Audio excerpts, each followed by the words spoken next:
Every time I hear it, I just think, why don't we just make that our intro song? It's so good. Puts me in the best mood. Morning, everybody. Ben and Woods on 97.3 The Fan. The nice victory last night certainly doesn't hurt as well. Also doesn't hurt to look over to my left and see that our Secretary of Homeland Exploration is back. Get that intro in a second. I'm Woodsy. We are Ben and Woods, by the way. I'm Woodsy. That's Paul Reindl. He is our vice president. He is our executive producer. And Paulie did a great job yesterday helping navigate the show. But back to the fold we bring Sneezy McSneezerson, Benjamin R. Higgins. Good morning, Benjamin. Good morning. Good to have you back. It's good to be back. Sound deep and rich. Yeah, I'm not, I'm not the best I've ever been, but certainly better than I was at this time yesterday. What the hell happened to you? I just, I think it's a bad head cold that was going around. So when you get a cold, like how many times would you say you sneezed in 24 hours? Oh, like, all right, over under 40. Oh, over under 40. Yeah. 40 was like the hourly total. So did you sneeze I would 200 say, times? I would say it was closing in on 200 to 300 times. There's no Like way. at the point where you sneeze so much, There's no way. it's painful to your entire body. You think you may break a rib? Yeah. I'm sore. I am sore throughout my entire rib cage from sneezing so much. I'm not laughing at you. I'm laughing because holy crap. Because, That's the worst. sometimes one or two sneezes, it actually feels good. I said it yesterday. get I'm it like, out I kind of and, yeah. like giving like Yeah. a woo. Yeah, it's But when it happens over and over and over again, and then you start feeling the effects and it just gets worse and worse. And then, you start feeling it in your throat Yeah. and through your sinuses. And you had a pretty miserable, I'd say from about 3:00 on Monday afternoon when it just hit me like the first sneeze, and went downhill, left work at TV after a couple hours going, this isn't working. I got to go home. And then had a horrible night the previous night and said, I can't do the show. But then by the time I got to around 2 to 3 o'clock yesterday afternoon, still feeling it, but definitely had turned a corner and was much better. Took a nap. I was able to finally take a nap. I didn't sleep much the night before and got up and, had a little bit of a cough still. That's hopefully kind of dissipating and, feel much better today. Because this is an admission. When my wife Hannah sneezes once, I go, oh, bless you, babe. Twice is okay, bless you. 3 times is all right. We good? What are we doing here? 4 is like I'm packing a bag and going to a hotel. I know Shelly slept downstairs. I didn't really see her. I was just isolated upstairs for most of the day. Paulie, if somebody in my home sneezed 300 times, I would be at the Hampton Inn. I would be at the Hampton. I'd be like, call me. You'll call me when you're done sneezing. I'm done. It would drive me nuts. And Yeah. I think it would go the other way too. I think if it was me sneezing, Hannah would do the For same. me, it's so I'm very rarely at home with my 2 jobs. I'll stop by home, a couple hours here and hours there. in the afternoon, and then sleep for about 4 hours. To be actually just in my bed and at my home for that length of time is very unusual for me. Just to sit there and I tried to relax last night, just watch the game and keep things very, very chill. DoorDashed a couple of times. I never DoorDash. I'm like, why would I DoorDash when I can just get in my car DoorDash. and go get something myself? I never DoorDash either. I didn't DoorDash yogurt last night. I never would. I don't believe in it. I'll never DoorDash. I'll do it for the kids or someone else, but if it's me, it's like, why not just drive 5 minutes and go grab whatever you need? I would never DoorDash frozen yogurt during the Padres game. How you DoorDash frozen yogurt? Don't you need to be the one to decide the level of toppings? No, I know what I want. Yeah, but the amount. I get the same even. thing every time. I get chocolate yogurt with coconut shavings and almonds on it. Tastes like an almond joy. It's delicious. Yeah, but if you don't put the toppings on yourself, how do you know Right. it's going to be done right? It's got to be done right. I mean, That's they part do. of They it. do it. It's not. I mean, Woods and I grew up in an era where someone else made your frozen yogurt for you, when pretty we were much. kids. Yeah, they sprinkle it on. You'd stuff. order and you'd had that, and then these I'm toppings. not an over saucer. I'm not an over topping guy. And then they decided we don't need all these employees making frozen yogurt. Let's just have the customers do it themselves. Yeah, I mean, I've told you guys the story. One of the main reasons that sometimes going into a taco shop is the worst thing of all time is the guy that is standing at the salsa bar like they're handing out $100 bills and filling 400 ramekins of salsa for one burrito. Like, I see your bag. I was there when you ordered. You got one burrito. You don't need 40 ramekins of salsa. You don't. You just think, well, I'm here. I can take some home. Free. It's free. I'll leave one in the truck if I need But it. in frozen yogurt, you're paying by the weight. You're paying so by the paying by the weight, That I think that limits people sometimes. as it should. The salsa thing, you're absolutely right. And I just, but okay. So in my defense, last night the Hannah's not feeling great either, so she shut it down early. So I had both kids. I can't get in the car and go, and I'm watching the game. I can't go. So I paid a premium to get frozen yogurt when I really didn't have I could have loaded. Yes, I could have loaded my children at 6:30 at night in the car, driven down to Menchie's or whatever, stay in the car and wait. Dad, I was going to get some. Then I got to get them frozen yogurt, and that's a whole We're beating. more yogurt land people, but maybe that's just convenience. Maybe I don't that's know. what Yeah. I got. Maybe I can't remember which one I ordered from. But yeah, so I am a DoorDash. Way too much. I get alerts. Hey, where you been? Hey, everything okay? Haven't heard from you, and we miss you. Haven't heard from you in 12 hours. Everything cool? All right. Like a Let's wellness ask. Let me check. ask. What? Do you have the DoorDash pass? I don't. You don't have Dash Pass? You use it that much? And you don't have Dash Pass? I'm an idiot. You really are an idiot. I am an idiot. I Oh don't my even know what God. it is. You get a little discount. Yeah. You get Free it's like- delivery from most It's places. like if you still- use it, I don't know exactly how. It's like if you use it 4 times a month, it Yeah. pays for itself because you Yeah. get no service fees or no delivery fees or So, something like that. I So, mean, you you're still paying the exorbitant prices, like a $9 frozen yogurt rather than a $5 frozen yogurt. Right. Because they always up the price. That's And there, my problem with there are DoorDash. still some fees as well that are involved but when it says delivery charge, it'll say 0 delivery charge and you'll Instead save of a little bit at $5.99 least. or Yeah. whatever. Years ago, Hannah and I were dating, and this is why I don't have the Dash Pass. We went to Target, and I was buying a new television, and I went in and I bought a new television, and the guy said, would you like the extended warranty on your television? I said, yeah, sure. And it was like $45. I was like, it's just $45. It could fall out of the wall. Something could happen. You're buying a $500 TV. Yeah. What's $40? What's $40? And that's what I thought. The ridicule and shame that she heaped upon me has calloused me and hardened me to where if somebody's like, hey man, this is going to cost you $1,000 for one extra dollar. If you lose it, I'll replace it. I'm like, absolutely. What am I, a sucker? Would I look like a sucker to you? So she literally has shamed me out of any warranty, insurance, et cetera, et cetera. That's why I don't have Dash Pass. I also feel like once I got Dash Pass, maybe I'd stop using DoorDash. That's just how my stupid mind works. So yeah, paid about $19 last night for some frozen yogurt, and it was spectacular. So this is the guy who actually paid for the Twitter Blue when it came out, I wanted months and months ago. I wanted the chance for Twitter Blue to edit my tweets. Okay. But I won't pay for it now. Now I'm not paying for it. That was Twitter Blue. I'm not paying for verification. I was already verified. So anyway, I'm glad you're back. I hope you're feeling a little bit better. If there's anything I can do for you. You've already given me a cough drop. Thank you. Gave you a cough drop. I got more. Hannah says Dash Pass is completely different from a TV warranty at Target. Yeah, it's true.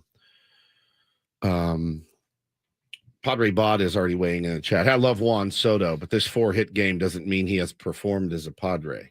I'm going to take it to the house, guys. That's aggressive this morning. Yeah, I mean, just like what? And I was ready to come in here and say Juan Soto has been completely fixed, and we have no worries whatsoever anymore about Juan Soto. On his, Let's write him in for the National League MVP award at the end of the season. I S you not. I saw a tweet last night. I'm not going to call this guy out because I like him. The last double he hit, I saw a tweet that actually said, "That's one you got to put in the seats, Juan." And I went, "All right, well, I almost texted Adam and said, "Can you find a spot for me next? So I'll play Sunny 94.9, whatever. I can't do this anymore. Yesterday was one of those days like it's not worth it. This isn't worth it anymore." AJ Preller could have had him for $500 million yesterday. Now the price, $800 million. Yeah, damn, I went 4 for 4. Yeah, that's not how it works. $800 million now. You just missed your opportunity to sign Juan Soto to a long-term extension. I, After- for one, am furious that they only won 6-1. Paulie, can you imagine a fan base getting mad at a guy for hitting a double? I will say this. I've never seen another fan base get mad at a player in his 5th at bat of the night hitting a double. Man, you got to put that ball in the seats. You can say that one if it's a 92-mile-an-hour cookie that you pop up in the infield. Oh, bro, that's one. That's a hanger. You got to put that. Manny's, if Manny had missed that absolute floater, you'd say, oh, Manny, you got to put that one in the seats. You don't get mad at doubles.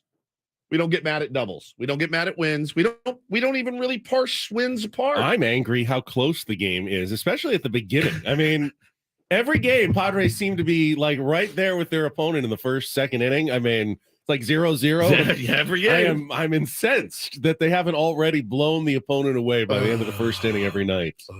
It's going to be a long season. Paulie, it's already been a long season already. Did you see they didn't even gain any ground on the Dodgers last night? I did. None. Not zero. I mean, what is this not team zero doing? ground? I said. They didn't catch up at all on the team leading the division. What Now, are they doing? Now I'm making fun of people. I'm also the dip ass that's going and checking the scoreboard too in May. Like, what did the Diamondbacks do? Like, I'm already scoreboard watching. They lost. Thank you, Skip Schumacher. Thank you, Skip. Took care of biz. Dodgers did win, rolled over. I actually thought Eric Lauer pitched against the Dodgers last night. I was like, oh, this is an easy dub for the Brewers because I think that guy's got a 40-1 record against those guys in his career. But no, man, great win last night. We will talk about all of that. Got a killer show for you today. Our pal Adam Jones is always TBD. But Chris Rose from the Chris Rose rotation. AJ's in. He's good. 7:35. Yep. Allegedly. He had an interesting podcast that he put out yesterday, and they talked to Joe Musgrove on it. We can play some of that audio. Got some good fun stuff today. Outstanding. Daily Ditty coming up next. The theme, Mother's Day week. Choices for our moms, inspired by my moms. My choice will actually be made by my mother. Oh, I like that. Sent it in, so we'll have that for you next. And then do I get my go back one day that I missed topic? Yes, For you a get second? one Okay. topic to go back on. And then we'll get to our Padres wrap up from yesterday's 6-1 win over the Minnesota Twins. I mean, can you believe Manny Machado? He only hit it into the second deck. The second. It's that gotta needs go in to the be third. in the third. Yeah, you got to deck. put that. You got to put that one in the That's third deck. just something's wrong. You know what? I with missed you Manny. guys. It's good to be back. We I are, enjoyed listening on the app yesterday. I was getting in and out of consciousness, but We are lost as a fan base. I'm If we're glad to mad be at back. Devils. Good to see you guys. Ready to have a good show today. Thank you, Tier 1s, for all the well wishes yesterday. I appreciate it. Let's get going. We're going until 10 o'clock this morning. It is Ben and Woods. Time for our first check of Kelly Danick on the traffic this morning on 97.3 The Fan.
Now I know the voice. I don't know the song, Benjamin.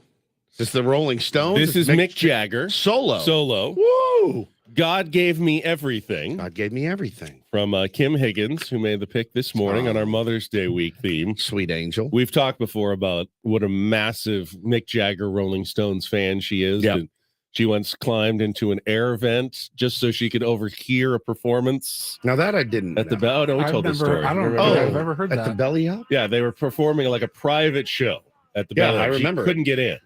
But her was like- hairstylist, her hairdresser was next door. This was like It's like 6 or 7 years Yeah. ago. yeah, Yeah, 7, 8 years yeah. ago, 6 or 7. and she said, "Can I come into the store after hours?" And then she climbed up into the air shaft of To listen. of the hairdresser to kind of get right to the wall and the air vent of the belly up to kind of peek and listen at the Rolling Stones playing at the belly up in Solana Yeah, Beach. I get it. It's awesome. That's fantastic. Yeah. This is Solo Mick Jagger. Yeah. What's the name of the song? God Gave Me Everything. Gave Me It's Everything. also she is the most thankful, appreciative person. She's She's always fantastic. thinking about like the positive and like, oh, you know how I'm a bright sider. Yeah. This is where I get it from. That things could always be worse. Yeah. Always appreciate everything you have, even when things don't look good. You know, always take stock and say, well, you know, I've got so many great things to be appreciative of. Such a good way to live. It is. It's a healthy way to live. You know, like she probably doesn't get mad when Juan Soto hits a double. Probably not. She's probably excited. Only that I was just going to say, I saw her tweet yesterday that Michael Waka gave up 3 hits. That's embarrassing. He should only give up 1 at most. No kidding. she'll though. worry that her family is feeling the mental strain of the Padres struggling. But Yeah, Mama Higgins, your boys in here, we may not make it, just FYI. I did see someone on one of Ben's tweets after the game was over, locked down 6-1. Why'd they pull Waka? Makes no sense. And I'm just like, I'm at home, just about to fall on a sword. You know, they say that as a figure of speech. Like, oh, I fell on the sword. I'm literally going to fall on a sword. I'm going to set a sword up in my living room. I'm going to fall on it. If I see any more garbage takes or hear any more garbage phone calls, my God, smarten up out there. We don't complain about wins. We don't complain about them. We can look at the missed an opportunity here.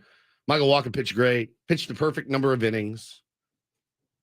Everything's good. that's what Bob Melvin was going to ask of him. Like He- the worst possible situation in which the team still wins a game, like sloppy, Yeah. had no 6 business errors, winning a game. sure. You say, hey, win's a win. Do you know why you say that?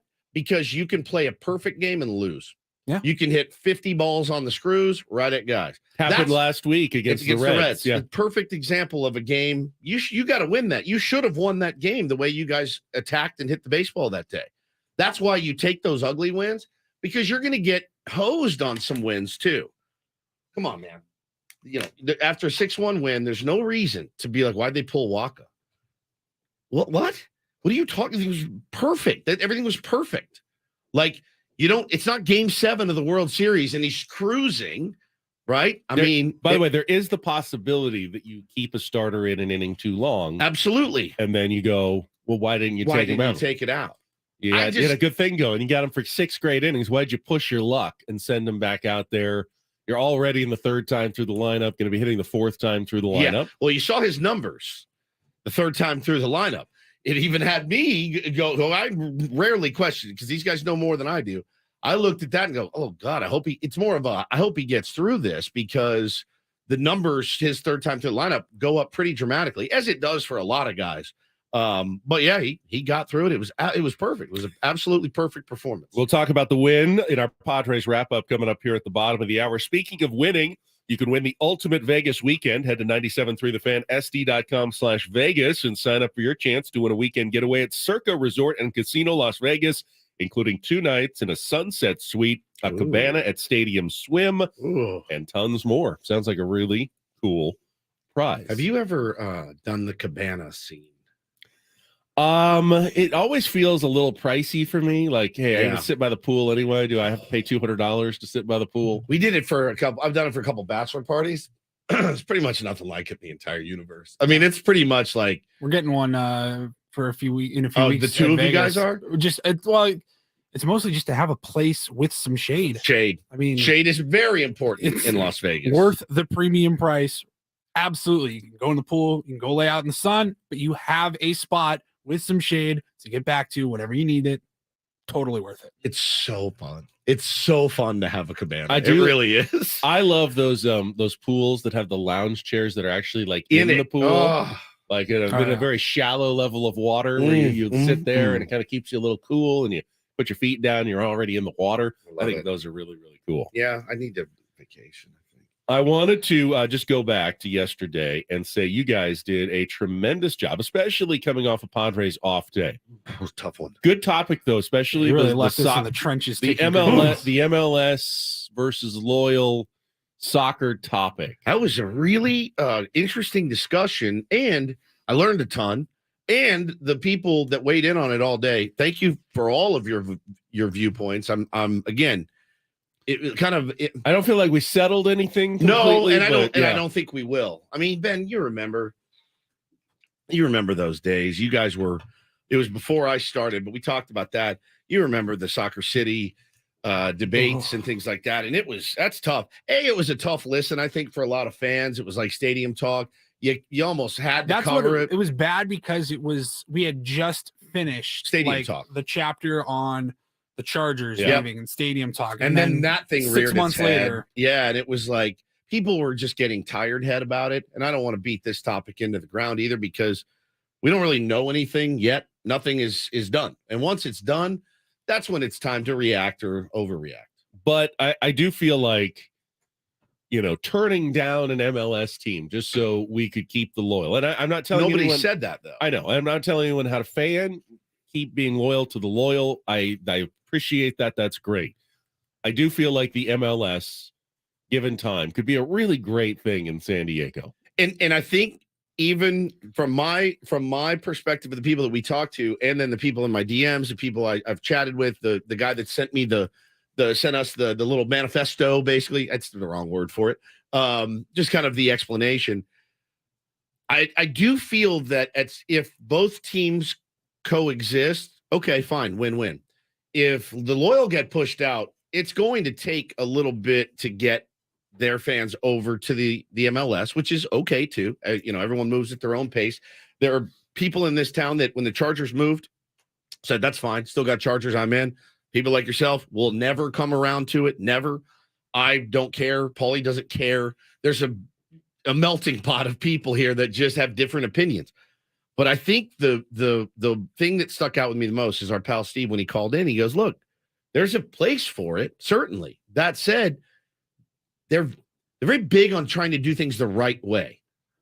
And if you incorporate people from the front office or players from the team, that may ease the transition. We all saw how Dino did it when he left, and he didn't do it the right way. It was 2 double birds, tire screeching, I'm out. That's it. And so I think there is a space for everyone here, no matter if the loyal stays or goes, MLS comes or goes. I think there's a space for everyone. I think. But we don't know. Nothing's set in stone yet. It was good discussion. It was yesterday. a lot of interesting topics. And we'll keep our eyes and ears on the situation as it unfolds here, perhaps here in the coming weeks. Yeah. So the last date I heard was, I think, 2 weeks from tomorrow. Does that sound right? Yeah. Okay. All right. Never know. Never know. See what happens. You guys see the controversy going on in Las Vegas right now?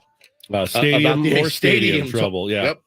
Talk about that as well. But when we come back, we are going to wrap up a 6-1 Padres victory to open their road trip in Minnesota. Good start to the trip. Padres get the win. We will talk about it next with Ben and Woods on San Diego's #1 sports station, 97.3 The Fan.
One other thing from while I was gone, kind of crazy.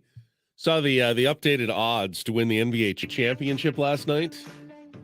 The new team, the new favorite to win the NBA title, The Los Angeles Lakers. the Los Angeles Lakers. They were 30-1, probably with about 3 weeks to go in the regular season, and we're certainly not one of the favorites going into the playoffs as one of the play-in teams.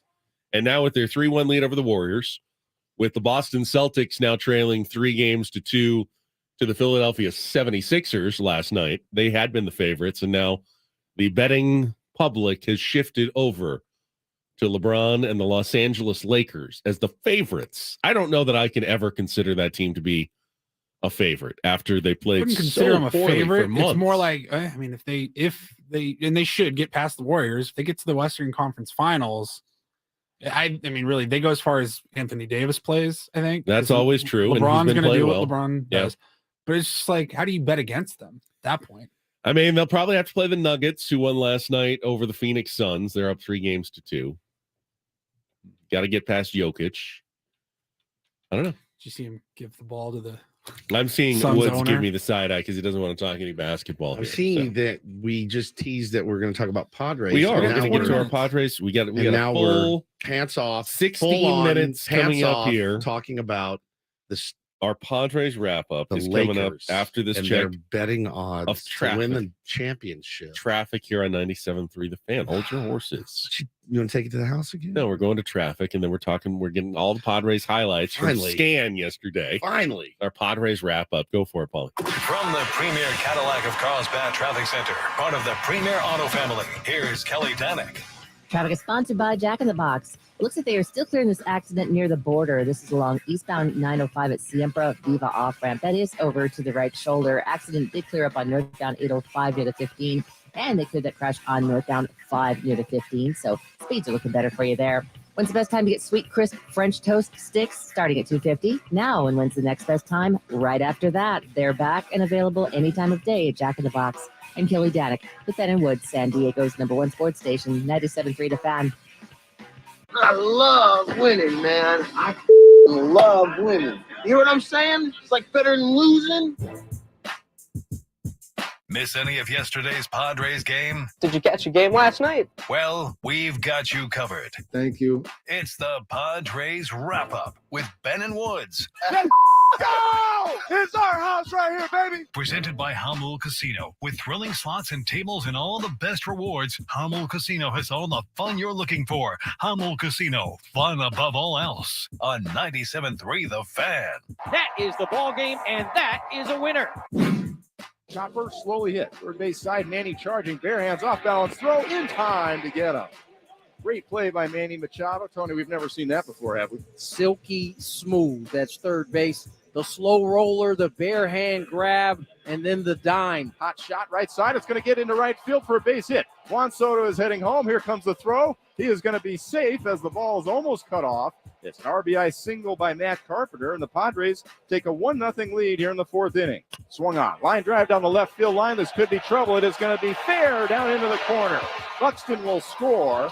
They're going to hold up Kirilloff on an RBI double by Jose Miranda, and this game is now tied 1-1. Squeeze move the guy over. He does show bunt, puts it down perfectly first base side. Pitcher's going to field it. The run is going to score. Throw to first base is high, but a nice job by the second baseman, Polanco, to snare the ball and come down and touch the base to retire Nola. But a successful sacrifice RBI, and the Padres have a 2-1 lead on the good handling of the bat by Austin Nola. 3-1 to Jake. This is outside, ball 4, and the inning continues for the Friars. Pickoff throw over to third base. It gets away, and now Fernando's going to score. So the Twins try to get tricky, and all of a sudden it is a 3-1 Padres lead. Pitch to him. Swung on. Driven to left field and deep. Looking up is Joey Gallo. This ball is gone. A 3-run home run for Manny Machado. And all of a sudden the Padres have a 6-1 lead over the Twins on the absolute bomb by Manny here in the ninth. The 0-2 pitch. High chopper over the mound. Ha-Seong Kim is back on it. Fields flips over to first base, and that'll do it. Tim Hill works out of the jam, and the Padres win game number 1 against the Twins 6-1. We have the ability to do that, whether it's stealing some bases, whether it's, obviously we played the situation, and where we think we have opportunities to do it, but a lot of them showed up today. Padres 6-1 win over the Minnesota Twins with a little different lineup change. Let's start right there. Yeah, the Woods. tinkering of the lineup. Yeah, Bob Melvin going with the full lefty righty. Let's see. He started with righty lefty. Somebody called it the marching lineup. Left right. I liked that. Yeah, I mean, look, it didn't seem to make much of a difference early because the runs were few and far between to come by until later on in the game. But yeah, I mean, I saw some good ABs. I saw a lot of Ks, early, but that kid was pretty nasty. I had said on the air yesterday, I'm unfamiliar with his work. I'm now familiar with his work. He pitched pretty well and has some good stuff. But listen, end of the day, job got done. 6-1, never really in doubt. After the 7th, 8th inning, you felt like we could hold that lead, that 3-1 lead, and great game, great win. I'd say in an ideal world, I'd still rather have Juan Soto batting as high in the lineup as possible, first or second, because of his on-base percentage, which, by the way, is now 400 again after that's pretty good, reaching all 5 times in yesterday's game. First 4-hit game for Juan Soto since September of 2021. Yeah, 2021. He's hitting 321 with a 931 OPS in the last 15 games. He's hitting 393 with an 1107. How do you say the 1.107 OPS? 1107? Yeah, 1107. 1107 OPS in the last 7 games. So, yeah, I'd say that's a pretty good pace that he's on right now. Manny has started to heat up. Yep, had a just couple as knocks. Xander Bogaerts has kind of gone the other direction, which is why I kind of like the lineup as it was constructed yesterday. One of the things I do like is if you're not going to put Juan Soto in 1 or 2, I like him at 4 because if you happen to go 1, 2, 3 in the first inning, well, you got him leading off the second inning. The guy who's drawn more walks than anyone in baseball can lead off that inning. If he's not going to lead off the first inning, move Xander down while he's been struggling a little bit. He did hit one. Not, other way, went deep. Looked like he might have had that one, man. Home run or at least a double, and ended up being a deep fly that advanced the runner from second to third. But that was at least a good swing. And then that pushes the length down to Carpenter or Cruz down in the 6th hole, which Carpenter continues to come through when they need an RBI. He's been one of the guys who does actually. Yesterday. He had a first RBI of the game. Yeah, but the pop out. Or the strikeout True. with the runner on third. He did, but he came through when they needed him early in the game to get on the board. You're not going to come through every single time. Let's remember that. I know. And he did come through at least once in the game yesterday. Yeah, that's true. He knocked in a run. It's that stupid runner on third, less than 2 outs. It's just been a bugaboo right now. And again, the more of those that you can collect, the better you're going to be. It feels like they haven't done it in ages. It really does. It really feels like. I can't remember a time we got a runner in from third this season with less than 2 outs. Just a lazy pop fly, ground ball to the right side, whatever it may be. That just hasn't happened this year. And again, we talk all the time about numbers evening out. It's gonna even out. They're gonna do it 7 times in a row, and then everyone will say, "Oh, they're fixed." And it's not the way that it works. But 6-1 win against that team, against that guy that was on the bump. Kind of grinding it out. Getting into that bullpen, really, really well played.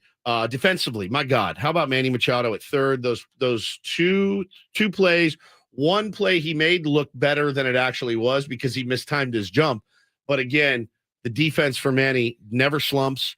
And I mean, 2 really difficult barehanded plays that he got the guys by 4 feet each time. Staggering. Defense was a big story in the game as the play that the Twins did not make that allowed Ha-Seong Kim to get on base in the 7th inning. Yeah, the 7th is when it got a little squirrely. Allowed the Padres to kind of start that 2-run rally in which they never hit a ball out of the infield. I know there was a lot of talk, even from the Padres. You saw Juan Soto mention it after the game in post-game comments about the small ball that the Padres played. All right, I'm gonna pump the brakes a little bit on small ball because I saw a lot of excitement on the timeline. Oh, look, they're laying down some bunts. I like to see that. I mean, they played small ball because they weren't hitting the ball that inning. They had no other choice other than to play small ball. Yes, they asked Austin Nola to bunt. All right, the guy's hitting 150. It makes a lot of sense to have your 9 hitter who's hitting 150 lay down a bunt, and he couldn't get it down the first time. Ha-Seong Kim still ended up getting from second to third on a stolen base, and then they left the bunt on and a nice little safety squeeze. Love the safety squeeze. That brought him home. But I'm not going to say that Bob Melvin has changed any philosophies in baseball by having a 150 hitter bunt to bring in a run. That's just smart. I don't think anyone's going to, I mean, it worked. It was smart. I don't think it signals some sort of change, though, in philosophy for the San Diego Padres, nor should it. Padres have a lot of good hitters that should be allowed to go up there swinging the bat to try to drive the ball and hit extra base hits and home runs. I don't mind taking the bat out of Austin Nola's hand with a bunt there, though. You know, and in the way that and I know Nola got a hit later that helped, the Padres score an extra run, and that was fantastic. I think you could hear it in the broadcasts. They were surprised he got a knock. I was surprised he got a knock. It's just been a rough go for Austin Nola. It just has. It's been a very tough start to the season. So I'm typically of the don't bunt mindset and give away an out. In that case, man, I was like, like you said, the situation called for it because he's just not hitting the ball well right now at all. And you have no confidence. If you can help your team win by getting one down, great. Good for you. There's guys in the order. If I saw square around and bunt, I'd be pretty pissed. That would be pretty much almost anyone other than Austin Nola, because all the other guys had the ability to hit the ball out of the ballpark. And I would be upset if it was anybody else, but I'm not. It was great. It was great and well done. That play left Trent Grisham on second with one out, and then Fernando Tatis Jr. hit a grounder to shortstop. Grisham made a bad little read. And the ball, he kind of got stuck in a no man's land because he didn't want to get hit by the ball, and he kind of froze. But then he was caught off the base. Yeah, and one step the wrong way, and you're dead. Correa's really good. Ended up getting back picked essentially, and the Padres lost a runner in scoring position. But ironically, the Padres were better off with Fernando Tatis Jr. at first base than having a runner at second base with two outs because he promptly stole second. Vasquez threw the ball into center field, which allowed Tatis to go over to third.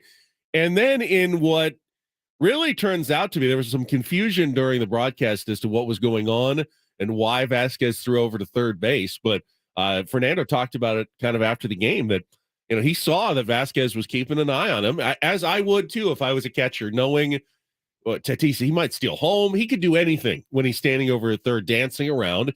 You got to keep an eye on him. And Vasquez, he saw Vasquez looking at him tightly, and he said, I am going to try to look like I'm not paying attention and maybe draw a throw. Here's what he said, quote, I know he was paying attention to me since the beginning. Even at first base, he was looking at me all the time. It looked like he got picky when I stole second base. He was trying to get me at third, but I was just one step ahead. I gave him something to look like. I turned my back. I tried to make it look like I was looking down, but all the way I was looking at the third baseman. Oh my God, that's so good. And then he says he deked him. He basically baited Christian Vasquez into throwing over to third. He's like the master baiter yesterday. Fernando Tatis Jr. just baited him right into it. Excuse me? He's like really good at baiting somebody. Like you would call him like the master. So he did that. A very masterful job by our beloved Fernando Tatis Jr. And yeah, so staring at the third baseman, waiting to see him break. As soon as he did, Vasquez throws it, and Tatis takes one step to the right. Not illegal, not Bush League, nothing. Still in the base path. Ball hits him on the shoulder, caroms away. Easy free run. That's what you always say. Oh, cool. Throw me one. Throw me a run. Give me a free run. He's such a dynamic base runner for so many reasons. It's not just the speed, but the headiness, the slides that he can do.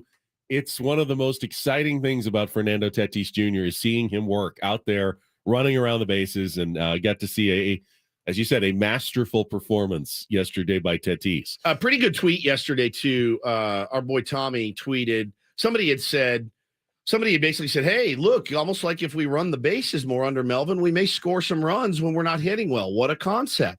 And I like this perspective. Tommy says, I don't think Melvin is passive, but the stolen base guys weren't getting on base enough because, Tatis missed the first 20 games of the year.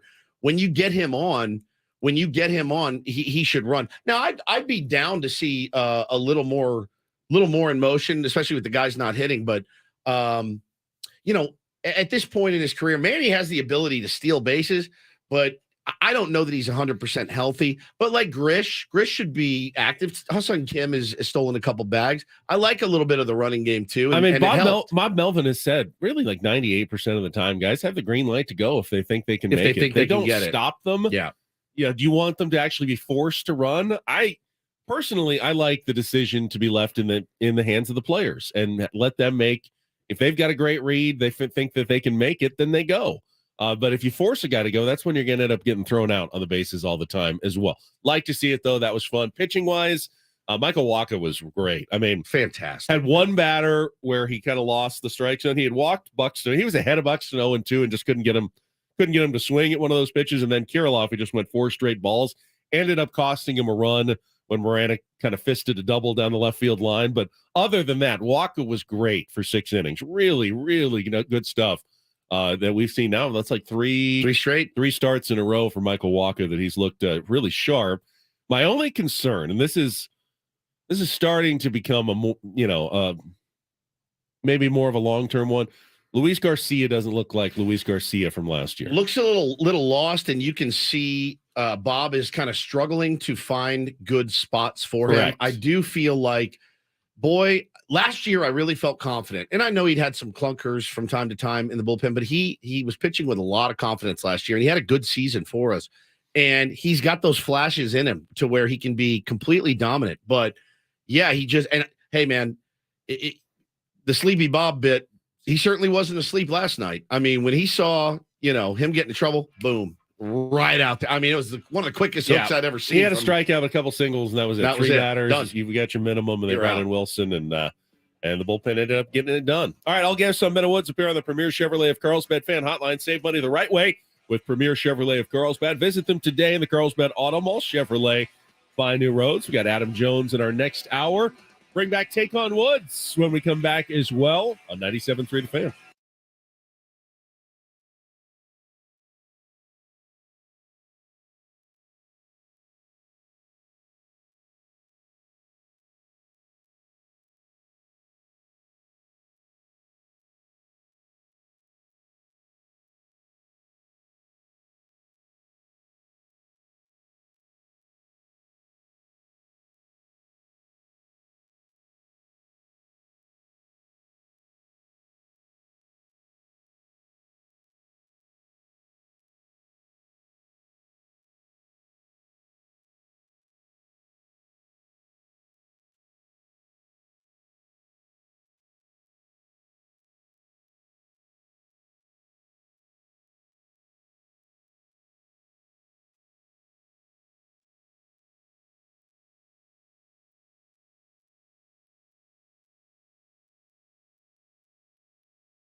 For all the consternation about the Padres offense that we hear on a day in, day out basis, yesterday was the 9th straight game in which the Padres had as many or more hits as their opponent in a game. 9 straight where they've not been out hit since before Mexico City. The last game in Chicago was the last time the team the Padres were playing had more hits than they did in a game. Yesterday they had 9. The Twins had 6. Now, obviously, they have lost 3 of those games out of the last 9. They're only 6-3. Twice they you hate going 6-3. Twice they out hit the Dodgers and lost. Once they out hit the Reds and lost. But this has been a trend where the Padres, and some of that's pitching as well. Padres have been getting good starting pitching, limiting the other team's amount of hits during that time. But if you out hit the opponent, you're going to win a lot of games that way. And the Padres have been consistently doing that night in and night out here over the last week and a half. Yep, I was very pleased with that game last night. I never felt, oh man, we're going to lose this game. I felt once we got that lead, and hey man, you take runs where you can get them, right? Like if they make mistakes, you capitalize, and that's exactly what they did. Played a little small ball to win it, and Manny adding that huge insurance run, or those huge insurance runs, was so clutch, so great. And then I love Timmy Hill last night. Got to give a shout out to some of the relief corps last night. First of all, Steven Wilson, like you said, coming in, cleaning up Garcia's mess. Phenomenal work. And then Timmy Hill coming in. They had mentioned on the broadcast too, he wasn't expecting to pitch. He thought it was going to be Josh Hader in a 3-1 game. So Manny hits the bomb, and it's like, call to the bullpen, get Timmy ready. He came in, he was agitated as hell, got a couple of guys on base, did not enjoy that mound visit from Ruben Niebla at all, was mad. He was MFing him under his breath, and it was such great television. Manny said something that pissed him off. It was great. Did you see how salty he was after the game? Yeah, I was watching the game with my son. He actually made a really good point. We were surprised to see Tim Hill in that situation, knowing you got Lugo going today, a right-hander. If Blake Snell was going, you figure, use Tim Hill today because you're probably not going to go lefty-lefty. But with Lugo going, you might want to bring Tim Hill first out of the bullpen today. Could have gone with like Tapia, or even Martinez could have gotten the save had he stayed in yeah, for a second inning. Maybe they just felt like they've used him so much that they didn't want to press him with another inning in that situation. But once they had the insurance runs, you had a lot of ways you could go. Yeah, no doubt. And I wasn't expecting Tim Hill to come into that game. Well, I think it's cute that you don't think our beloved Tim Hill can eat a little bit of Monster Energy ham and get right back out on the mound today for an inning. Benjamin, the guy is a warrior. He wants the ball every single day, and I love him. I will do anything to protect him. He was so mad that Niebla came out to talk to me. He's like, he just was fired up. He wanted to get that win, get those outs. And he did, man. He bore down and got a couple of big plays. And Xander made a really, really nice play on that foul ball. It ended up being, I think. And it was awesome. Game 2 of the series today at 4:40, 3:40 pregame show with in-season Sammy. Going to be Seth Lugo against the former Marlin. Pablo Lopez is going for the Minnesota Twins. That was a 1-for-1 trade. It's kind of worked out for both teams. Arias is hitting over 400 for the Marlins. Lopez has been a very solid starter for the Twins. Just extended him to a longer-term deal. So they really like what they're seeing from him. Today's going to be a tough matchup. All right, need a contestant for Take on Woods, assuming you didn't get to play yesterday since I wasn't here. So we'll bring that back with a chance to win and qualify for the getaway to Las Vegas and the concert tickets at the Westgate. Call now, 833-288-0973. Play here in about 4 or 5 minutes, but you can get on the line as our contestant early by dialing in, 833-288-0973. We'll have Adam Jones join us at the bottom of the hour, but earlier on the Adam Jones Foul Territory podcast, had a Padres guest on, and we had some, Paulie pulled some comments from Joe Musgrove's appearance with Adam Jones, and I thought, well, that's kind of interesting. Yeah, Joe talking with AJ. No, it was the other guy. It's AJ Pierzynski. So okay. it is Adam AJ, Jones is a rotating. He's one of the guys, but it was the different AJ he talked to. Yeah. Okay. And they asked him, I think he was on for like 30 minutes. They asked him about pitching in Mexico. They asked him his thoughts on like what's going on with Wilson Contreras and the Cardinals.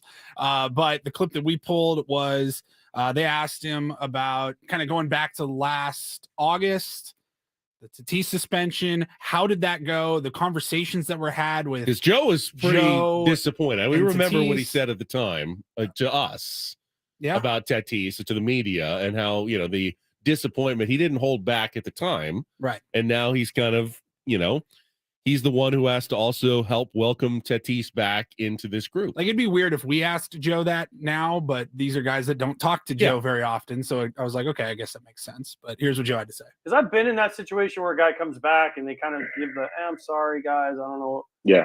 But how's the feeling with him around? Yeah, man. I mean, I think you did it the right way. Obviously, there's, some doubt about why he waited so long and, how we got here, but the result was going to be the result regardless, whether he told us the day it happened or a couple weeks later. And I know that's not easy, especially talking to your teammates and your coaches and the ones that are counting on you the most, to be there with him in those trenches. So I know it wasn't easy for him, but I think he did it the right way. He called me, myself, Juan, and Manny, and we all sat down early and just kind of talked about what happened. And he told us that he wanted us to hear it first, and wanted our input and our advice, and kind of where we stand on it, if it's appropriate to bring it to the team. And I thought he did a really good job of sitting up, and obviously nervous, man. It's not an easy conversation to have, but he stood up like a man in front of the whole room, and just poured it all out there for us. Didn't keep anything. It was very straightforward, and I think it was received well. I think a lot of guys were kind of up in the air on what the actual truth was and what happened, and to get to hear it firsthand from his mouth, that's I think what everyone was really looking for. And after time kind of will heal everything. You've seen the response he's gotten since he's been back so far. But one of the things that we told him is, at some point throughout this process, you're going to have to forgive yourself, for what you did. I feel like he was really holding on to that, that feeling of remorse and feeling like he's having a hard time getting back to being that fun loving, high energy guy, because he felt a need that everyone was looking at him. He felt a need to, to show remorse constantly. And I think the hardest part is forgiving yourself and moving on, and making sure that everyone knows that you're going to start from now forward and show everyone that, you really are that player that everyone thought you were. And so far it's been great, man. His energy has been awesome. He seems to have moved past it, and he's been accepted really, really well back in the club. That's a good teammate right there. That's a hell. At some point, you're gonna have to forgive yourself. That's really, really good. That is the hardest thing to do, is to forgive yourself for dumb mistakes. I think it was important that Tatis showed everybody how hard he was being on himself. Because if he came back and was just, hey, it's me, I'm back, and didn't have to go through that process, if I was a teammate, I'd go, this guy even care that he was gone for 80 games, that we haven't seen him in over a year and a half. He's just come back, and I mean, great, he's playing well, but I want to see at least some like remorse, some like, I know I disappointed you. And so I think that part of the process was necessary. And then what Joe said, of course, is great. Like, okay, now you need to forgive yourself, and now you need to just be yourself. Man. Genius. Yeah, really, really. And I like the guys that he called and wanted to sit down with face to face. That said a lot too. And the fact that they went in there, they probably read him the riot act a little bit, as you have to do sometimes when you're a leader. And when you make those mistakes, you have to wear it. You have to wear it. And then the next thing you can do beyond forgiving yourself is just try to do things the right way. Go about your business the right way. And he's done it. Dude, that whatever day that was in August, Manny's at his locker. Joe comes up. Hey, Toddy wants to talk to us. Okay. What's going on? They go to the back room or something, go to the players' lounge. Hey, this is going down. Shuts the door. Hey guys. I mean, my God. It's tough. Holy crap. I mean, those have got to be really, really difficult conversations. And he's learning, man. He's learning how to that would be, as if I was Tatis in his shoes, that's by far it's not even close. That is the toughest conversation throughout that entire process. Yeah. The one in front of the team is that gnarly. one's tough. That's I think that one's tough. I think the closed door 80 eyes on you, and you're like, screwed up. It's like when maybe I at that have point to tell you guys I'm going on vacation again. Oh my it's always God. tough. Oh God, we go into our little production studio. Ben closes the door, guys. The thing that talk to you for a second. that Ben is really good at is forgiving himself. I do. He never. Well, problem is he never beats himself up at all for leaving us in the lurch, Paulie. That, you know what? You just said it about Fernando Tatis. I'd like to see a little more contrition out of you. You come in, hey, I'm back, and I want to talk some basketball. Like, let's see a little humility out of you for once. Once. Sorry, I was sick yesterday, guys. I'm Felt very really sorry bad you that were too. I left you in the lurch. Is that But second thank you. vacation? Thank you. I'm, Yeah, I'm second back vacation. now, and I'm ready to play a little Take on Woods. Let's Me get too. to it. Missed it.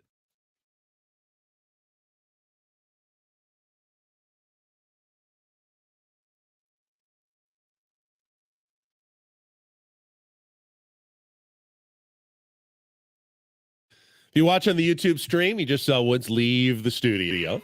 He does not take part in this first part of our game, in which Bryce will be our contestant this morning. Hello, Bryce. Hey, how you guys doing? We're good. All right, let's What's up, see if we Bryce? can get you qualified for our grand prize 2-night stay at the Westgate Las Vegas and tickets to Little River Band. They'll be performing at the International Theater at the Westgate Las Vegas Resort and Casino on August 5th, 2023. Have no qualifiers this month yet, so let's see if we can get you in there. You get to pick our category today. Here are your choices. Who, Me, Worry. That's 5 songs with worry or worried in the title. The Deep End, 5 musical answers that include the word deep.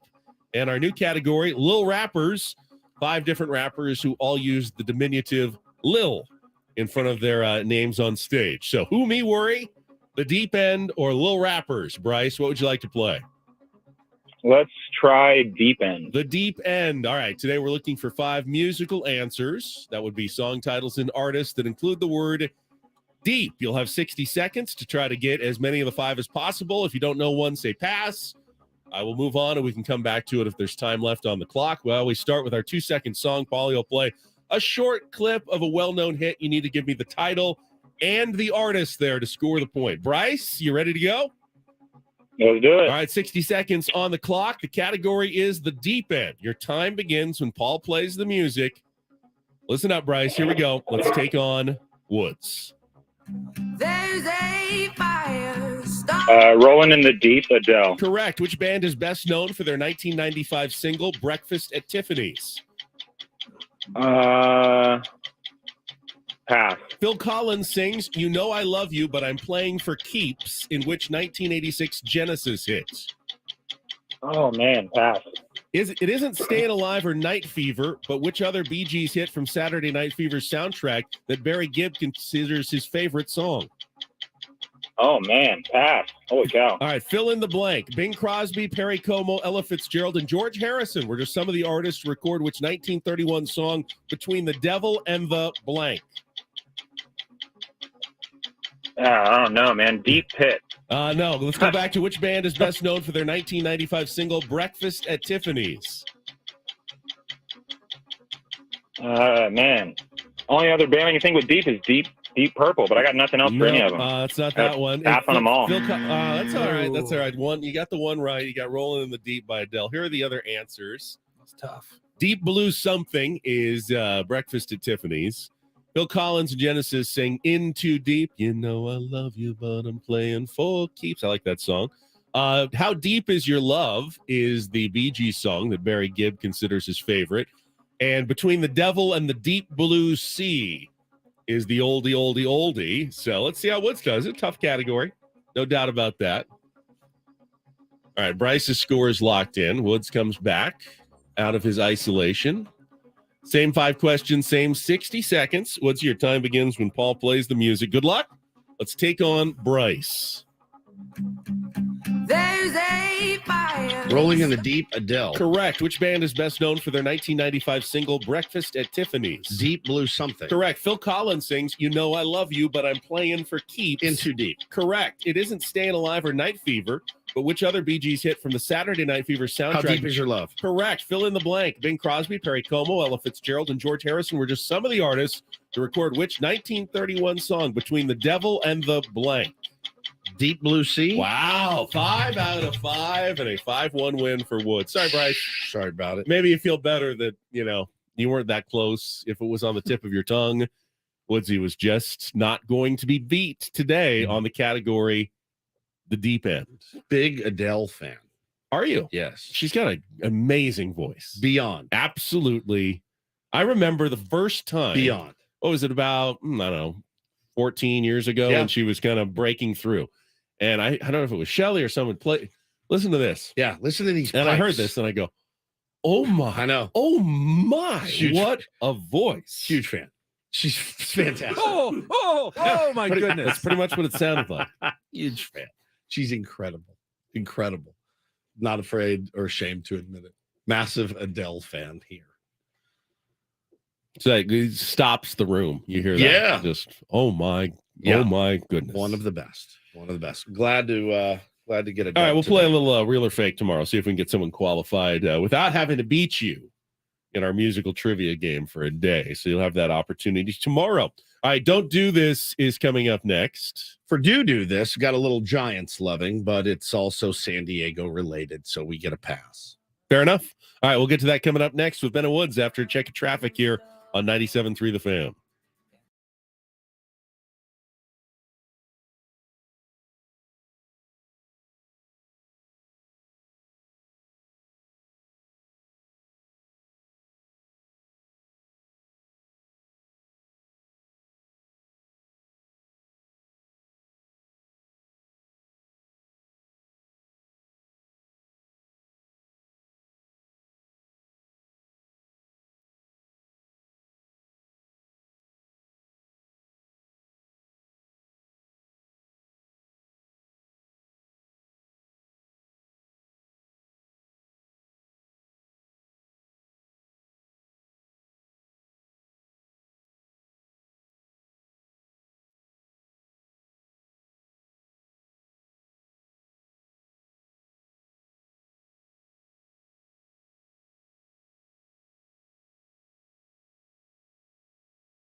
It's time for Don't Do This. What were you thinking? 3 stories from the world of sports that make us all shake our heads. How many times do I have to tell you? I'm sorry, I fudged up, guys. You idiot. You moron.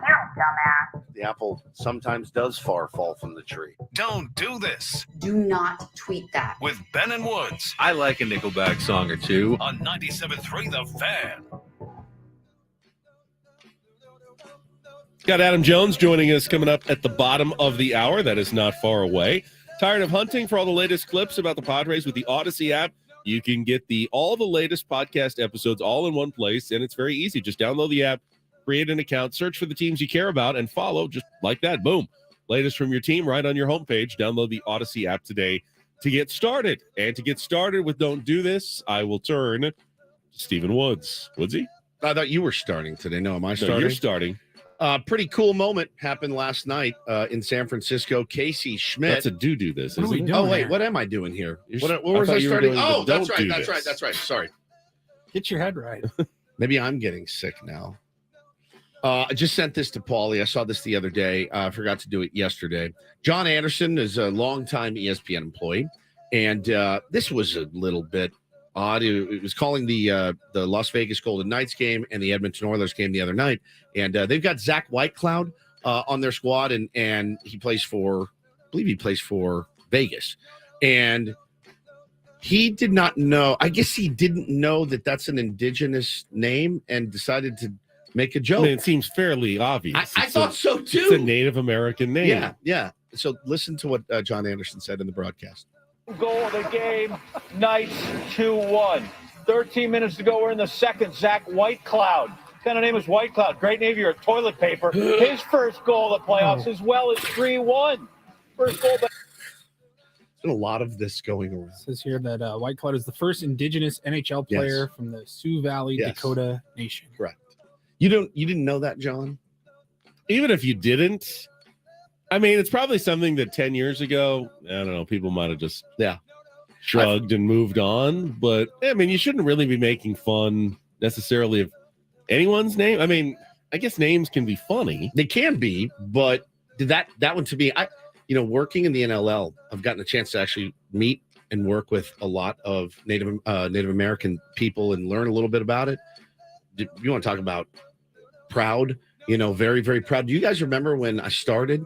The week I started in the NLL, that guy, one of the PA announcers for another team, got fired because Zach Thompson had the long Native American braid, and he was yelling into the microphone, "Cut that hair, cut that hair," and he was like, "Bro, this is massively, massively offensive," and they fired that dude my first week on the job. So yeah, man, it's got to be a little bit smarter about your bits, right? I know this was a don't do this for a lot of people. Sam Levitt posted it yesterday. So before every game in Major League Baseball, both teams will put out their game notes for the media, and generally it's a full page of little short paragraphs with some nuggets that the broadcasters can use, during the Bits course and of the game. whatnot. Yeah. Statistics, stories, whatever. And they come in a page, and they always have captions. Like what's the little headline?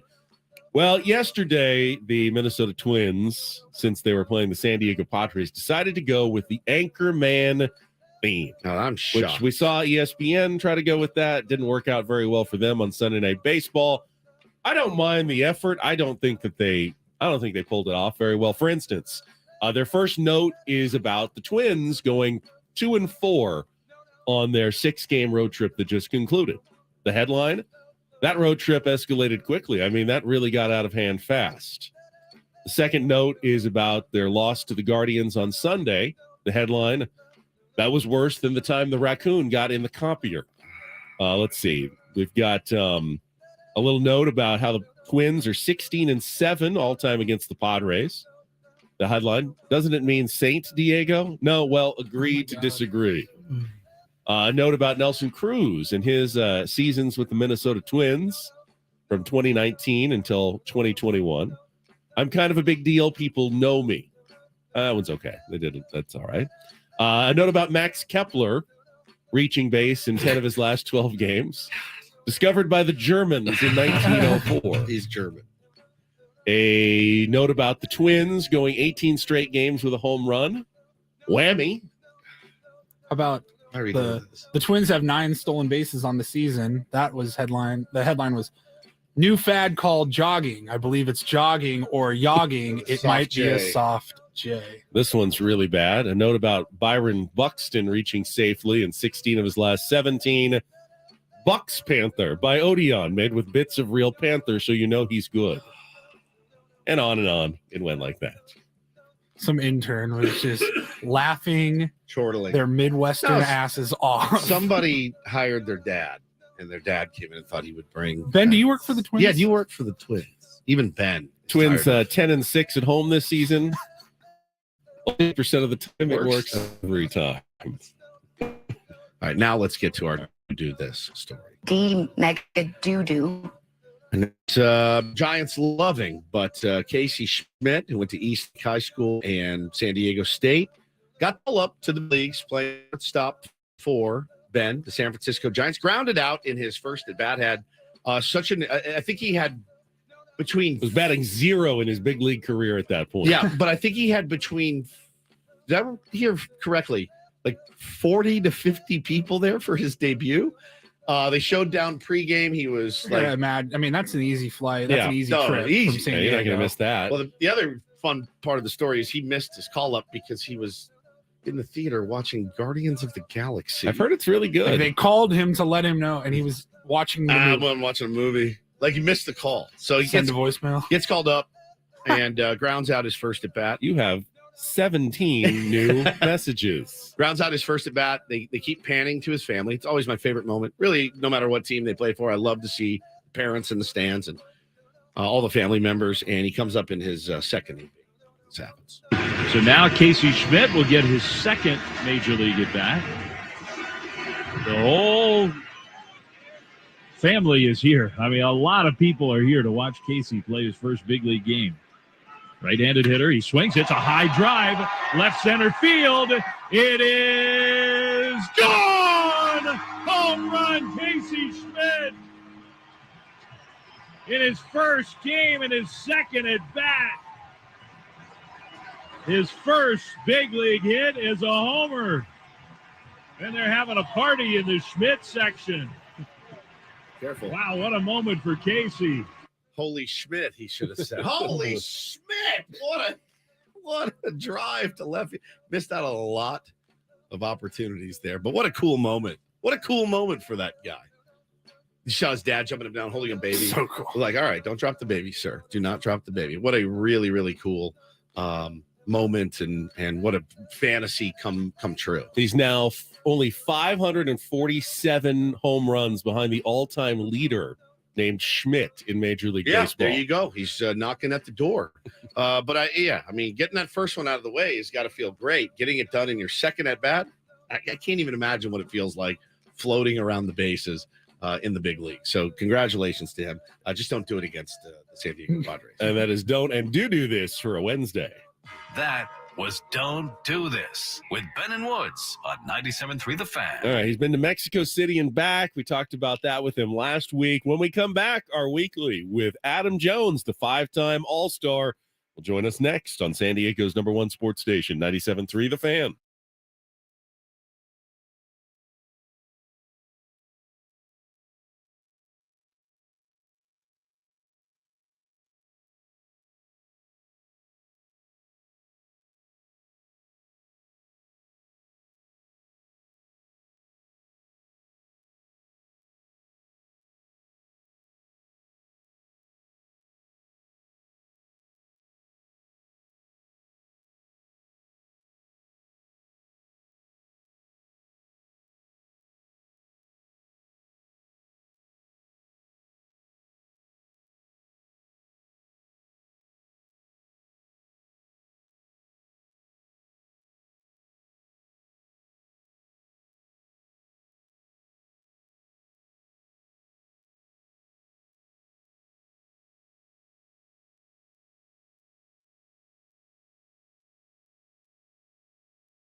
I just got word that Adam Jones is out of the house, going to join us on the phone rather than the Zoom. But then Okay. I'm always curious. Well, where could he possibly be?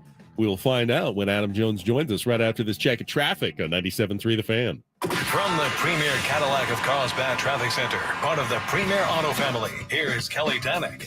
Traffic is sponsored by Premier Chevrolet of Carlsbad. Well, if you normally take the northbound 805 out of the South Bay, consider jumping over to northbound 5 instead. You've got all lanes blocked, both north and southbound 805 Adams Avenue, all due to some police activity. They are diverting traffic off both north and southbound. So consider taking the 5. Also consider taking the 15, 163, just to get around that mess. Closures in both directions. Again, that is both north and southbound 805 at Adams. Also collision on eastbound 905 at Caliente.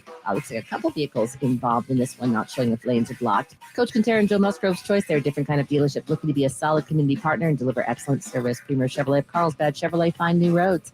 And Kelly Danick with Ben & Woods, San Diego's #1 sports station, 97.3 The.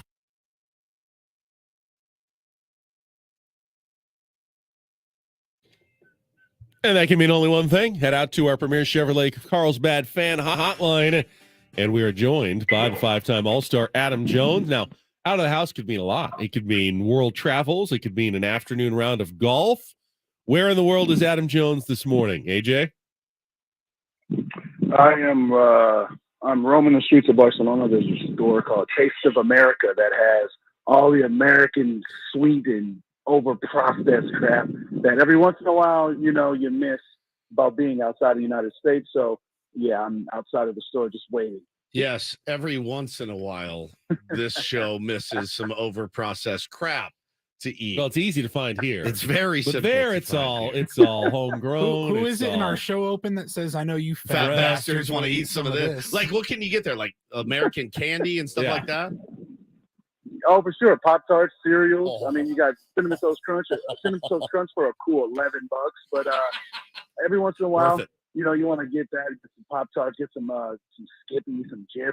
Yeah. I like AJ, simple stuff every once in a while. I paid $19 for yogurt to be delivered to my house last night. I'm definitely comfortable paying $11 for cinnamon toast. Heck, with Crunch. with the prices going up anyway, Cinnamon Toast Crunch is still like about $8 Yeah, here that's now. true. So you're not even paying that much more. All right, so I ain't too far off. No, you're not that far off. Well, speaking of where in the world, it was reported earlier this week, and we talked about it. The Padres may be opening next season in South Korea against the Dodgers, but there was an addendum that was thrown in, and Dennis Lin was talking about that they're saying that maybe if the Padres or the Dodgers sign Shohei Ohtani, they may move that series to Japan. And, and as someone who played there, I mean, if they brought Shohei back to Japan for some regular season games next year, how wild would that be? Well, and Yu Darvish should be And there. Yu Darvish, yeah.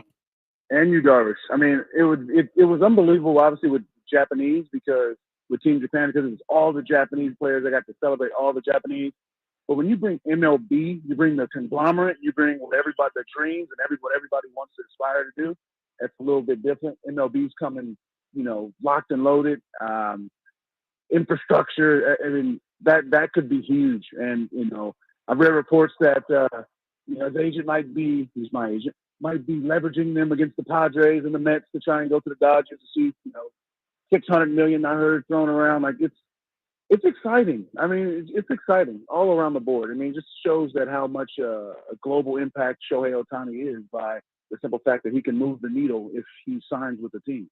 We talked about it. We're talking to our pal Adam Jones here on Ben & Woods. We talked about it a little bit yesterday. Paulie and I did about the rumor, the thing that came out that said, and you don't have to be a genius to see, Adam, that the Dodgers didn't go out and spend a ton. They're kind of lying in the weeds, waiting to see if they could spend like nothing. They spent like almost nothing, yeah. and waiting in the weeds to see if they could get Ohtani. I don't know anything about Shohei Ohtani. I do. He has said before, he wants to win.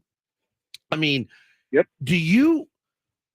Would you fear, if you were a GM, would you fear that moment coming where it was like, oh, like I don't know how much longer I can do this both ways, and then you end up paying $60 million a year for a DH or $60 million a year for a starting pitcher? I would imagine he's always going to hit, but the pitching is kind of what concerns me. Would it concern you as a GM, or is it absolutely worth it?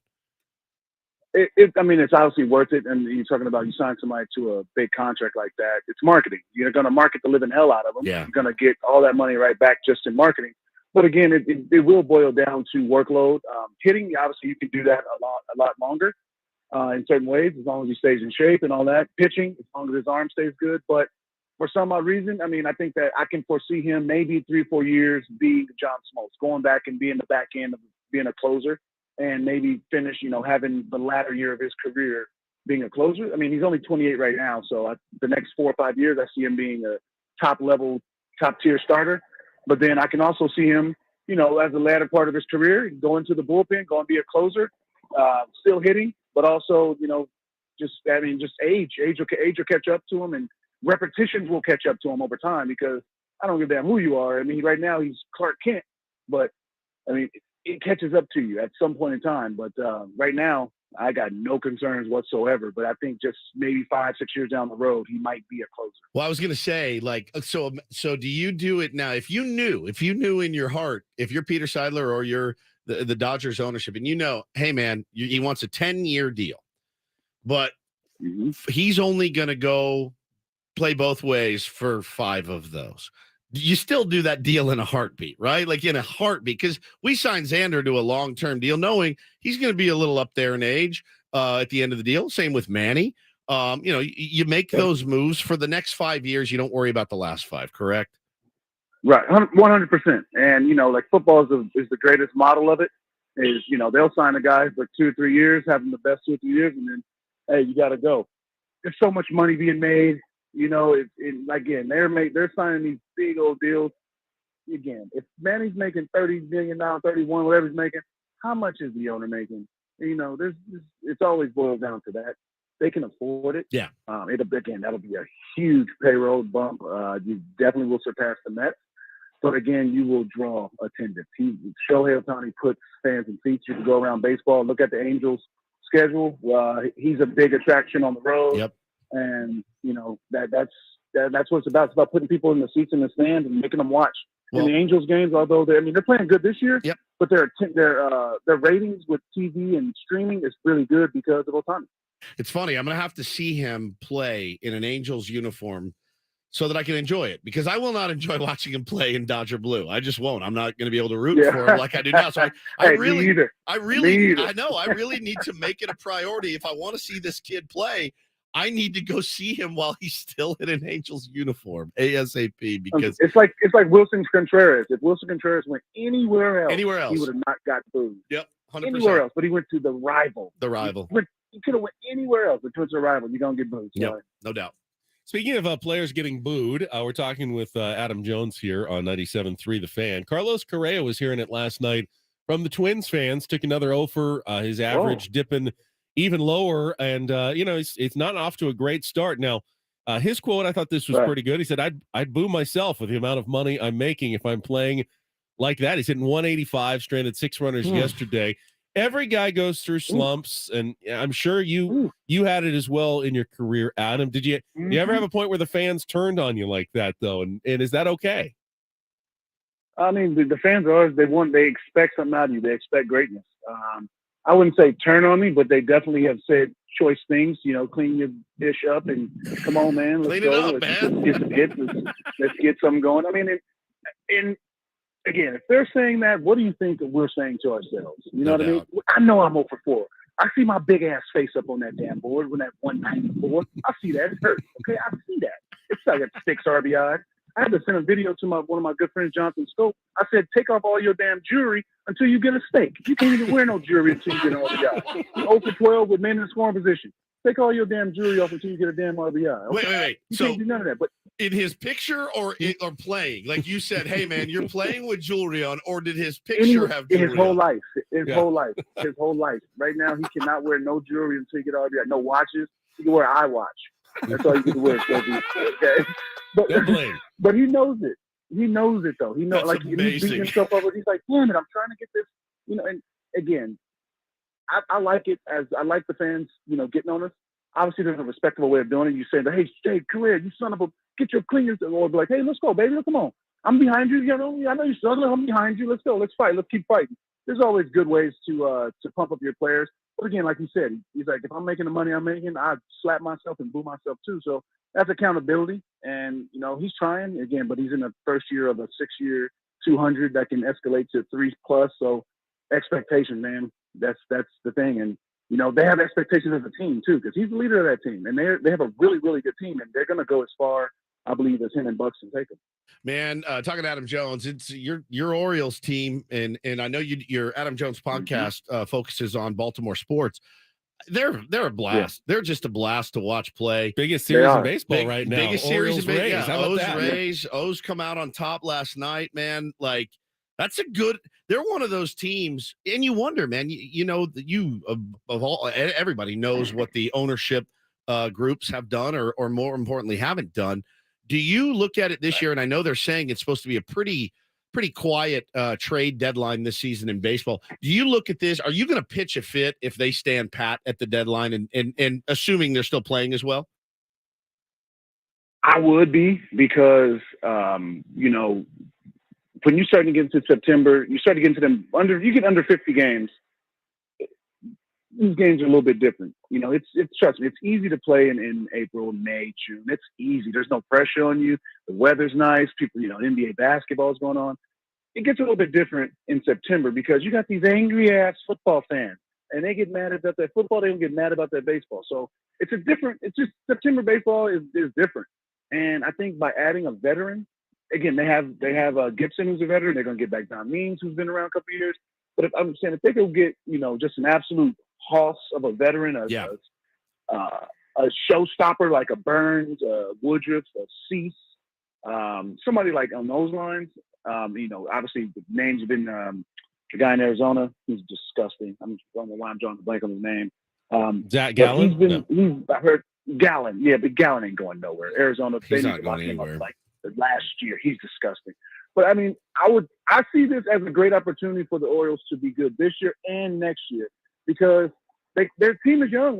They average 26 years. They got guys who are just going to go through arbitration, so their payroll is going to raise, you know, 20, 30 million just naturally, but it's still homegrown guys. So when you got guys like that who, you know, raise your payroll through arbitration, that's always a good thing because it's always a discount.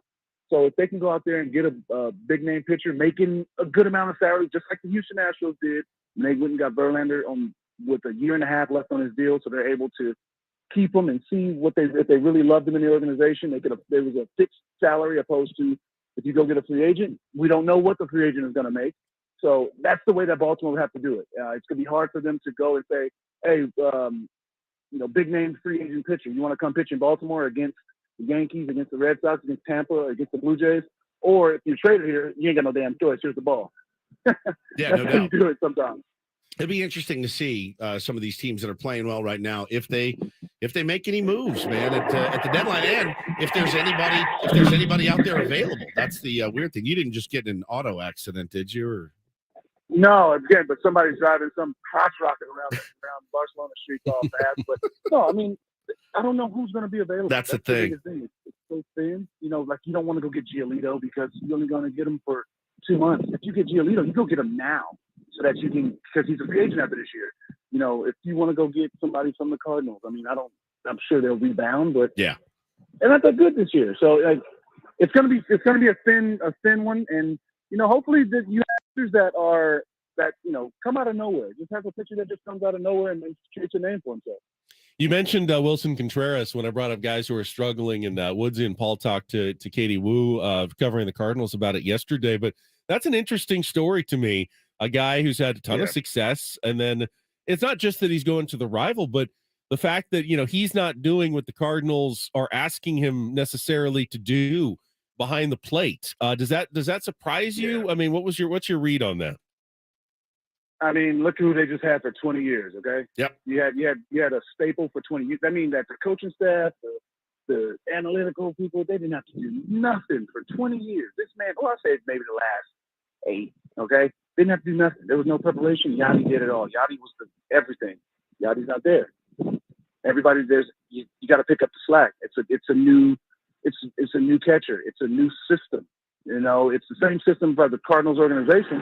It's a new system for your catcher. Your catcher's your batter. You sign him to almost $90 million, so he got to play every day. it's weird that they came out all public with it. They could have easily did this in house. The Cardinals seem to be doing that lately. Been a And lot it of seems public. Like that's a Yadi. Yeah, been a Right, lot of this is public Yadier stuff. effect. To me, it seems like without Yadier, without Albert there, like, you know, I don't know. I'm not gonna say there's leadership problems because I know that Wainwright, Arenado, and Goldschmidt are terrific leaders. So I'm not gonna say that, but something need to happen there because they need to shut the hell up and stop telling everybody. Don't need to know what's going on with the Cardinals. But so true. you got to figure it out somehow, some way.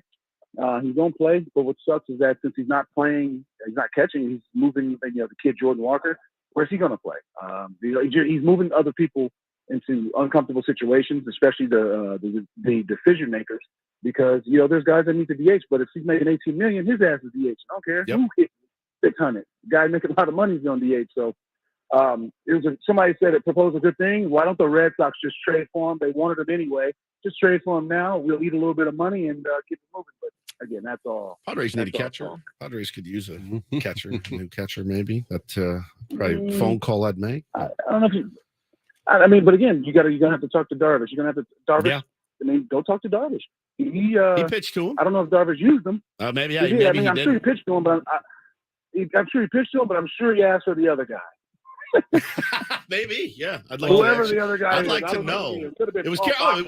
wasn't it I don't know. was it Caratini? It was Yeah, Caratini. Caratini He was his did- personal he did catcher, use yeah. the other It's guy. for Caratini. Yeah, Exactly. he did use the other guy. Adam, we're out of time, So there but you go. Great appreciate stuff, it. man. Thank you so much. Enjoy your cinnamon toast crunch and Pop Tarts, man. My man. I appreciate you guys. See you, Adam buddy. Jones on our Premier Chevrolet of Carlsbad fan hotline. Save money the right way with Premier Chevrolet of Carlsbad. Visit them today in the Carlsbad Auto Mall.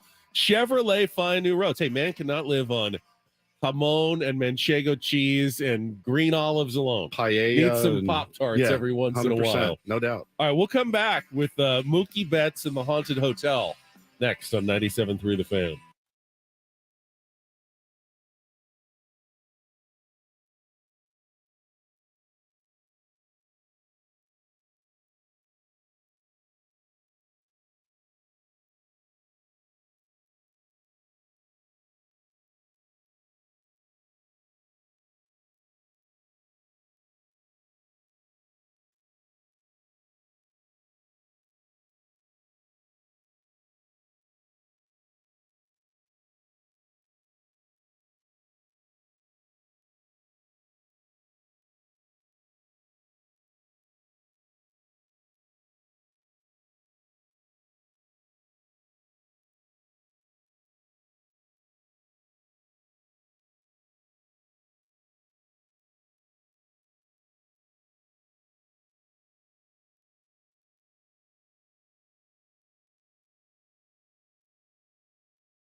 Kind of a creepy, ghostly intro from Jim Morrison there here on Ben and Woods. We're halfway home on a Wednesday. I'm Woodsy. That's Paul Reindl, our executive producer.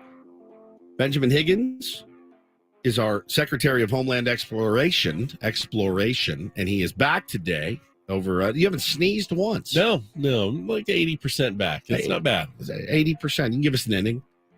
Yeah, You know, I mean, give us I'm an not. inning. Yeah, don't try to ask too much of me. I'm not but gonna I'm make you here. rap or anything. Thank or, you. Yeah, do any, singing. But or I'm doing dancing. okay so far. Yeah, you're doing great. You're doing great. This Benny brought this story up. I did see it last night.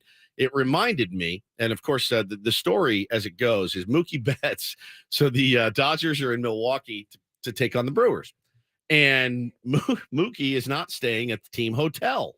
Now, I think you read that and go, "Oh man, this is this could be bad for the Dodgers. Guys that going out on their own." No, Mookie's not staying at the Pfister Hotel. Pfister, the Pfister. Pfister, hardly. Because, well, he's afraid to stay at the Pfister Hotel. He rented an Airbnb instead in Milwaukee and said, "No, I'm not staying at the Pfister. I'm going to stay at an Airbnb." And the reason is because the Pfister Hotel is allegedly very haunted in Milwaukee. Like our Hotel Del Coronado here in San Diego. Got There's a been lot of stories lore. for a very long time. The hotel was built, the Pfister, in 1893. It is usually the team hotel. I think the Padres stay there as well. I read yesterday that it's they have a contract with Major League Baseball, so every team that comes in stays at the Pfister. And I would like to any musicians that play in the area, that's where they stay. I also saw that it is graded by like the Secret Service. It is presidential worthy. Okay, if the president's ever in town. So a really nice old hotel, but it's got a little bit of baggage. There's some attached. stories, and Paulie's actually found a clip that explains a little bit about the lore of the Pfister Hotel in Milwaukee. There is a rich history of the Pfister being haunted. Numerous Major League Baseball players, when they've stayed here, have complained about uneasiness and lack of sleep, and it's believed that it's the spirit of Charles Pfister. Now, I found a couple of first-hand experiences, and one came from Rangers infielder Michael Young, who heard footsteps in his room walking around his bed when there was nobody else in the room. Oh my God. Another is Bryce Harper, who laid out his clothes before he went to bed, and then he woke up in the morning, and his clothes were all scattered all over the room, somewhere on a table, and the door was still bolted and locked, so he knew nobody else had been in the room. And one other is Carlos Gomez, who, at one point was a Milwaukee Brewer, but has played for several teams, stayed here many times. And he heard voices in the room when there was nobody else in there. And his iPod turned on when he was in the shower, and it was just playing static. Are you effing kidding me? Forget it, dude. Forget it. So you guys remember back in, if you're I got chills just hearing if those you're stories. the tier one of the Ben and Woods show, we used to do a bit called Woodsy's Wednesday Wabbit Hole, just to fill some time. But I actually had more time on my hands then, and I would go on the internet late at night and just do these deep dives. And I did the one on the Hotel Cecil, which is now closed In Los Angeles. And it's the most terrifying story. There is a documentary on Netflix I highly recommend, like The Curse of the Hotel Cecil or something like that. But that woman was found in a water tank. People were turning on their water, and there's a dead body filtering through. It's beyond gnarly. They had video of her in the elevator. No one ever really figured out what happened to her. You had guests that are like, I was brushing my teeth and the water tasted weird. Yeah, And it was a dead body. Water was filtering through a dead corpse. And so I am team Mookie Betts on this one. I absolutely agree with Mookie Betts 1,000%. So you guys believe in the paranormal? Absolutely. Yeah. You both do? Unquestionably. Yeah. See, I think there's a logical explanation for every one of those stories you just heard. Let's hear him. All right. Bryce Harper lays out his clothes before he goes to bed, wakes up. They're scattered about the room. A bird. Sleepwalking. He took an Ambien and got up in the night and thought he needed to get dressed and went back to bed. Didn't remember when he got that up. can be easily debunked by asking, "Hey, Bryce, Did you take an Ambien? Do you take Ambien before bed?" Or No. I mean, do you have a history of sleepwalking? No. You don't always know it. It could have easily happened. It's much more logical. There's always a more logical, earthly explanation. Footsteps and the sound. It's an old hotel. There's like pipes. There's different air vents. You can hear things quite easily that, sound will reflect and, you hear something creepy that's there. I prefer the iPod with playing static. Electronics are always doing weird No, they're things. not. Yeah, they do weird things all the time. I think there's a logical explanation for all of it. And there's plenty of things to be scared of. I think when we all look out, like go into a dark room or whatever, you get that trepidation. I get it. Everyone kind of does a little bit. I mean, there's an earthly, if someone really wanted to like give you a scare of a lifetime, they could find a way to float up into your window. They could find a way to hide in your garage when you're going up into, going to get a glass of water at night and they're right there in your kitchen to scare you. Would be absolutely terrifying. It doesn't need to be a ghost to do that. There's people out there that can do those sort of things. So I'm not a ghost or paranormal guy. Would you stay? Pfister? Yeah, absolutely.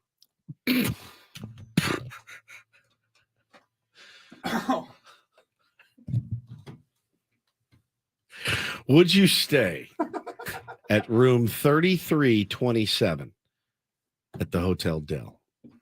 Would I stay in that room? In that room. Yeah. Oh my God. All by yourself for a night. Yeah. Well, it's a nice hotel. I mean, very nice. I like nice hotels. Okay. That's the haunted room, I believe, at Hotel Del. You would stay there overnight, just you and you alone. No phone, no nothing. Just you staying in the Hotel Del. In room 33, just relaxing and getting away in a luxury hotel on the beach in Coronado. You would do that? Getting a free night there just to do that? Yeah. Yeah, I would do that. Okay. I would not. I would not stay in room 3327, the Hotel Del. So you really don't believe that spirits come and go and things like that? I do not. Okay. You're a very logical person. I don't know what happens, after we die. I mean, there may be spirits that go on, but I don't think that the stories of people being like visited, I think there's a much more logical explanation for those. I don't feel like I know I'm never scared like in my own home or if I go, when Paulie and I go to fantasy camp and I'm in my room at the Hampton Inn. There was that one room in the Airbnb that we stayed at. Yes, you stayed in it. Ben's room with that 2 old years ago. lady. Now you said you were a little creeped out. Photos were creepy. There's no doubt about that. Creepiness is real. Things are creepy, that's for sure. I think Very the earthly creepiest thing in creepy. that room was the sign above your bed that read, "We don't call 911 We here." don't call 911 here.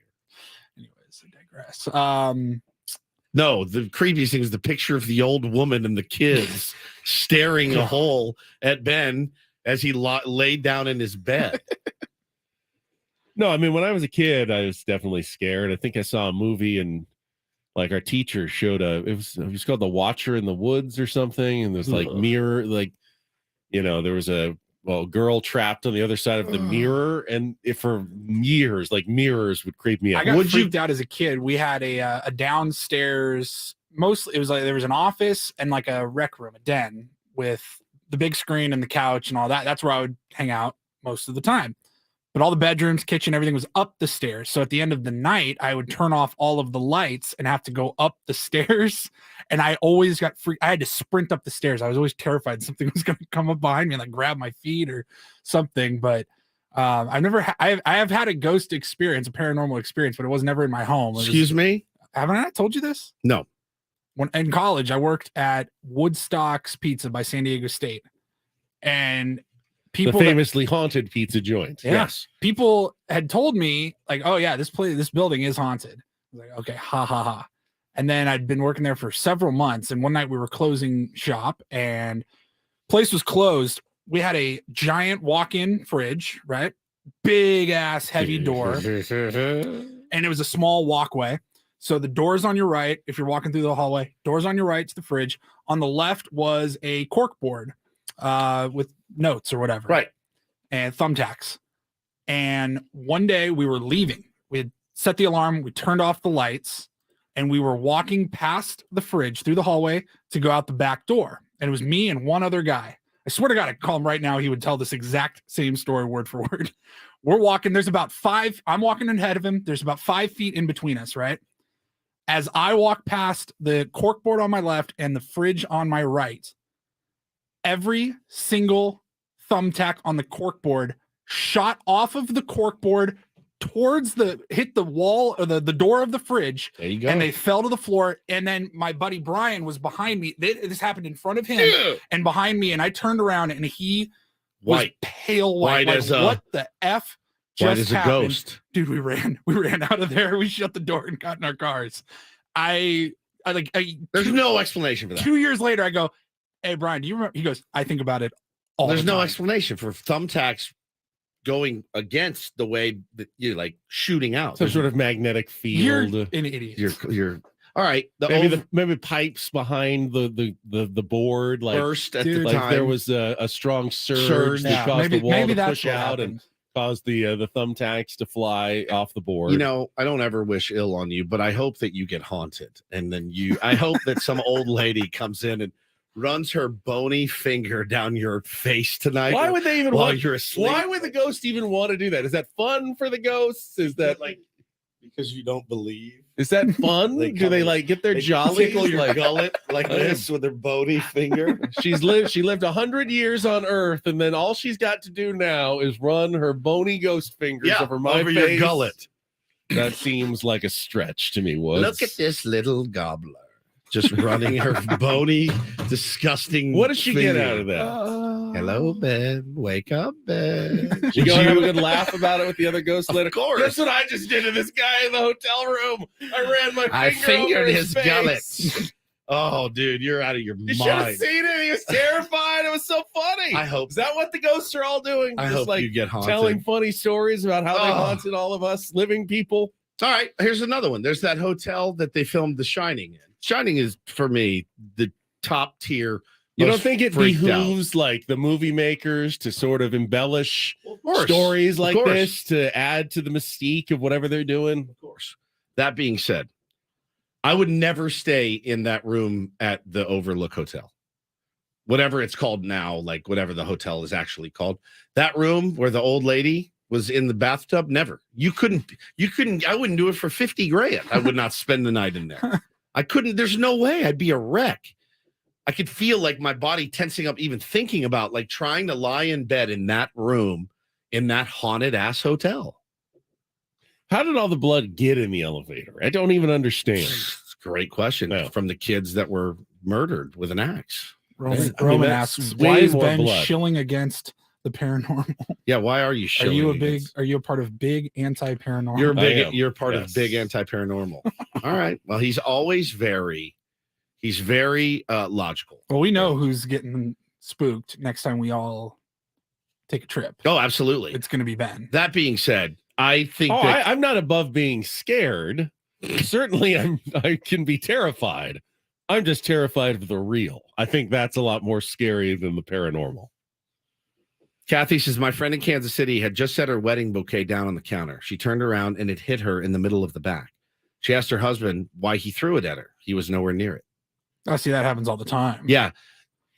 There was probably a string that had caught from her wedding dress. And as she walked, it rifled off the counter at a massive velocity, hit her square in the back. That's probably what it was. You just keep thinking that you know more than the resident ghost expert. Now, Mookie Betts, I mean, he's going to have peace of mind now, which makes you, I think he hit a leadoff home run last night, too. He did, Yeah, yeah. he hit a leadoff home run. So Yeah. Now he has to stay in an Airbnb whenever whenever he goes. Nice Oh, peaceful night's sleep will do that to you. Yeah, 100%. Ghost free. Not worried about your gullet being fingered by an old lady. So there you go. All right, this hour on 97.3 The Fan is brought to you by Hint Water. Hint Water, delicious fruit-infused water with zero sugar or diet sweeteners. Hint is water with a touch of true fruit flavor.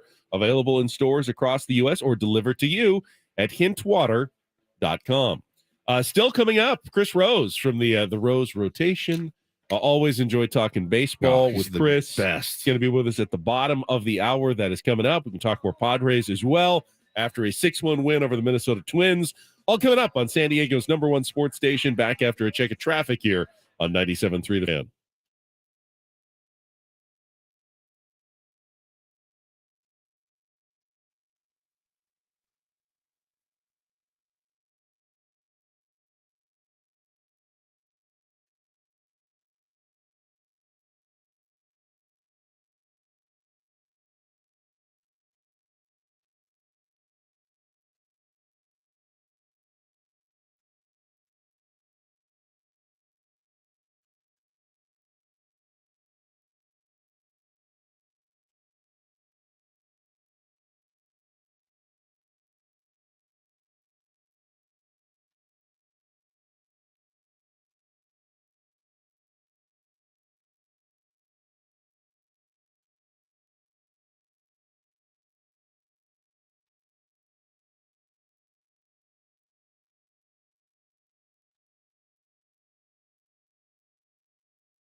Doesn't need to be a ghost to do that. There's people out there that can do those sort of things. So I'm not a ghost or paranormal guy. Would you stay?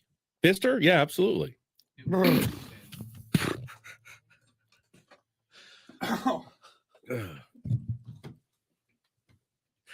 Would you stay at room 3327 at the Hotel Del? Would I stay in that room? In that room? Yeah. All by yourself for a night? Yeah. Well, it's a nice hotel. I mean, very nice. I like nice hotels. Would you Pfister? That was a fun discussion. I like that a lot. All sparked by Mookie Betts' refusal to stay in the team hotel in Milwaukee, the Pfister Hotel. Cannot blame him. Reportedly haunted. Yeah, and the Padres go Pfister? win. Yeah, absolutely. Nope. What's the name of the hotel? I mean, that's one seed, That's right? an absolute one seed. Pfister? Yeah, absolutely. Yeah. A long way to go before we seed. The Not really. drop That's next the team year. that is 33-0, Yeah. heading into the tournament. That's right. Pfister? Yeah, absolutely. Yeah, and they'll probably be voted out by Matt Carpenter saying, "Hey," at spring training or something. Great day to be a Padre. Yeah, exactly. But that's a one seed with a bullet right there here on Benham Woods. Wow. Want to remind everybody, we've got a live remote broadcast coming up this Friday. Sorry, I got a cough drop in. You can join 93 The Fan, 97.3 The Fan as we broadcast live at AleSmith Brewing Company. Let me just finish the cough. Yeah, I'll just do it. Hang on, just take a breather. I Okay, got go. it. Yeah, hang on. Yeah, Let me what'd get you the take line this here. one? I got this one, bud. Just find it here. There it is. All right, start that over. Join 97.3 The Fan as we broadcast live at AleSmith Brewing Company this Friday, beginning at 6 a.m. with us, Ben and Woods, followed by Braden, and then Gwen and Chris. There's going to be coffee, food, and $5 $3.94 pale ales all day long. People of all ages are welcome to join. Don't forget to stick around afterwards to watch the Padres play the Dodgers with the sound on throughout the entire tasting room. I wonder if we have anything to give away at that event, or is it just free hugs with Ben is the only thing I can think of right now. I wouldn't hug me right now. No, I'd give it that's true. Give it a few days. Yeah. Well, before it's a few days away, so maybe you'll be feeling better. Yeah, it's only 2 days away. 2 days actually. away. Yeah, this Friday morning we're going to be out at AleSmith in Miramar. Looking forward to Hope seeing to see you guys. all the tier ones out there. It's been a while since we've had a live remote broadcast. Since At our- opening day. At our golf tournament, but before that, opening day, and then had been a while. So we'll see you out there on Friday morning at AleSmith. Hopefully the Padres coming off another series win or maybe even a sweep. I mean, they got the first one today. The next 2 days, you're going to get even tougher pitchers in Pablo Lopez and Bailey Ober, who's thrown really well for the Twins. They're going to be the starting pitchers for tonight's and tomorrow's day game. In fact, tomorrow is an early start. So early, in fact, that we will cede the last 50 minutes of our program to Sam Levitt for the pregame show starting at 9:10 a.m. tomorrow. Does that mean we have to come in early and do? We do not. And do 5:20 to 9:20. Is that how that works? Is that how that works? One of those rare morning starts tomorrow. Short And then show tomorrow is what Padres you're saying. will fly to Los Angeles after the game. Love it. Love it. Love it. Love it. Looking forward to that for Not sure. staying at the Hotel Cecil. Padres trying to keep this streak going. Now, it's not – Joe Musgrove only went 5, so technically they didn't get a quality start out of him, but he pitched very well in that series finale on Sunday. But between that, I think they've gone all the way through the rotation, now going a second time through pretty much quality start after quality start. Got another one from Michael Wacha yesterday. Seth Lugo has thrown really well. He'll get the chance to throw in today's game, and then we'll see if Yu Darvish, usually the most consistent of the Padres pitchers, can wrap up the series with another good effort tomorrow. So, yeah, Padres starting pitching has been really outstanding. A couple of hiccups early in the year, had to deal with Joe Musgrove not being there, but now that they're at full strength, it's looking good, and with some depth as well. With the Padres playing 9 games in 9 days, it looks as though Ryan Weathers may be called back up, possibly during the Kansas City Royals series at home next week.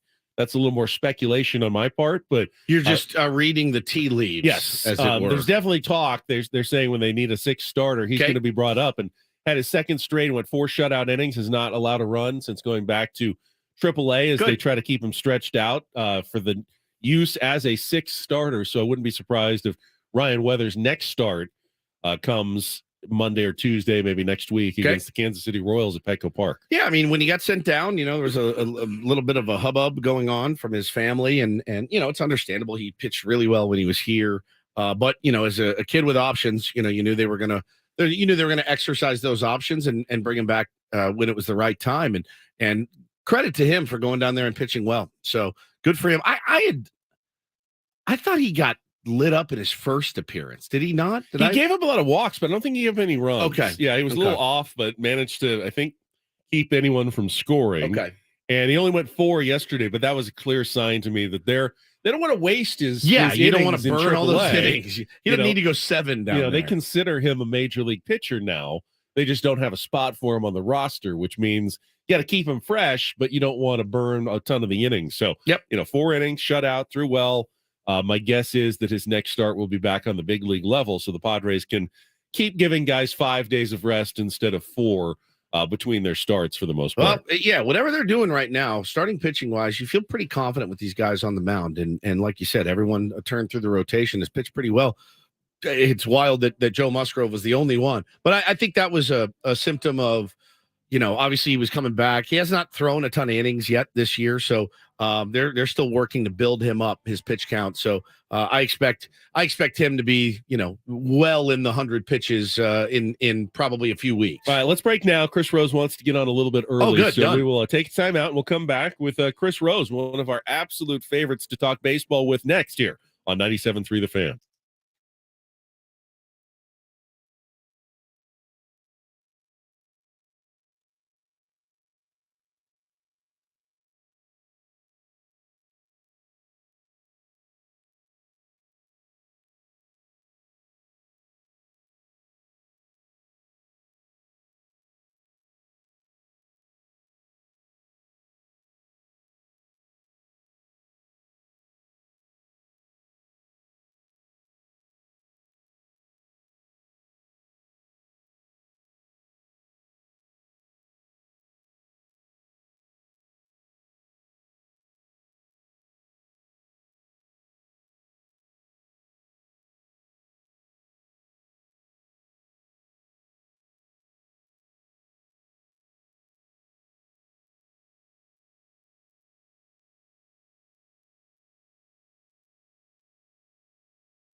So we're going to go out to a Premier Chevrolet of Carlsbad fan hotline, joined by one of our favorites, podcast host of the Chris Rose Rotation for John Boy Media and a lot of other media things as well. But always love having Chris Rose with us here with Ben and Woods on 97.3 The Fan. Chris, good morning. Good morning, guys, and I love the picture you used on social media. That's a shot where I've got my sons on either side. That's at Petco Park from last year. Very handsome picture. Well, that has nothing to do with it. That's all good lighting and makeup, and but that's at Petco last year when the Guardians came to town.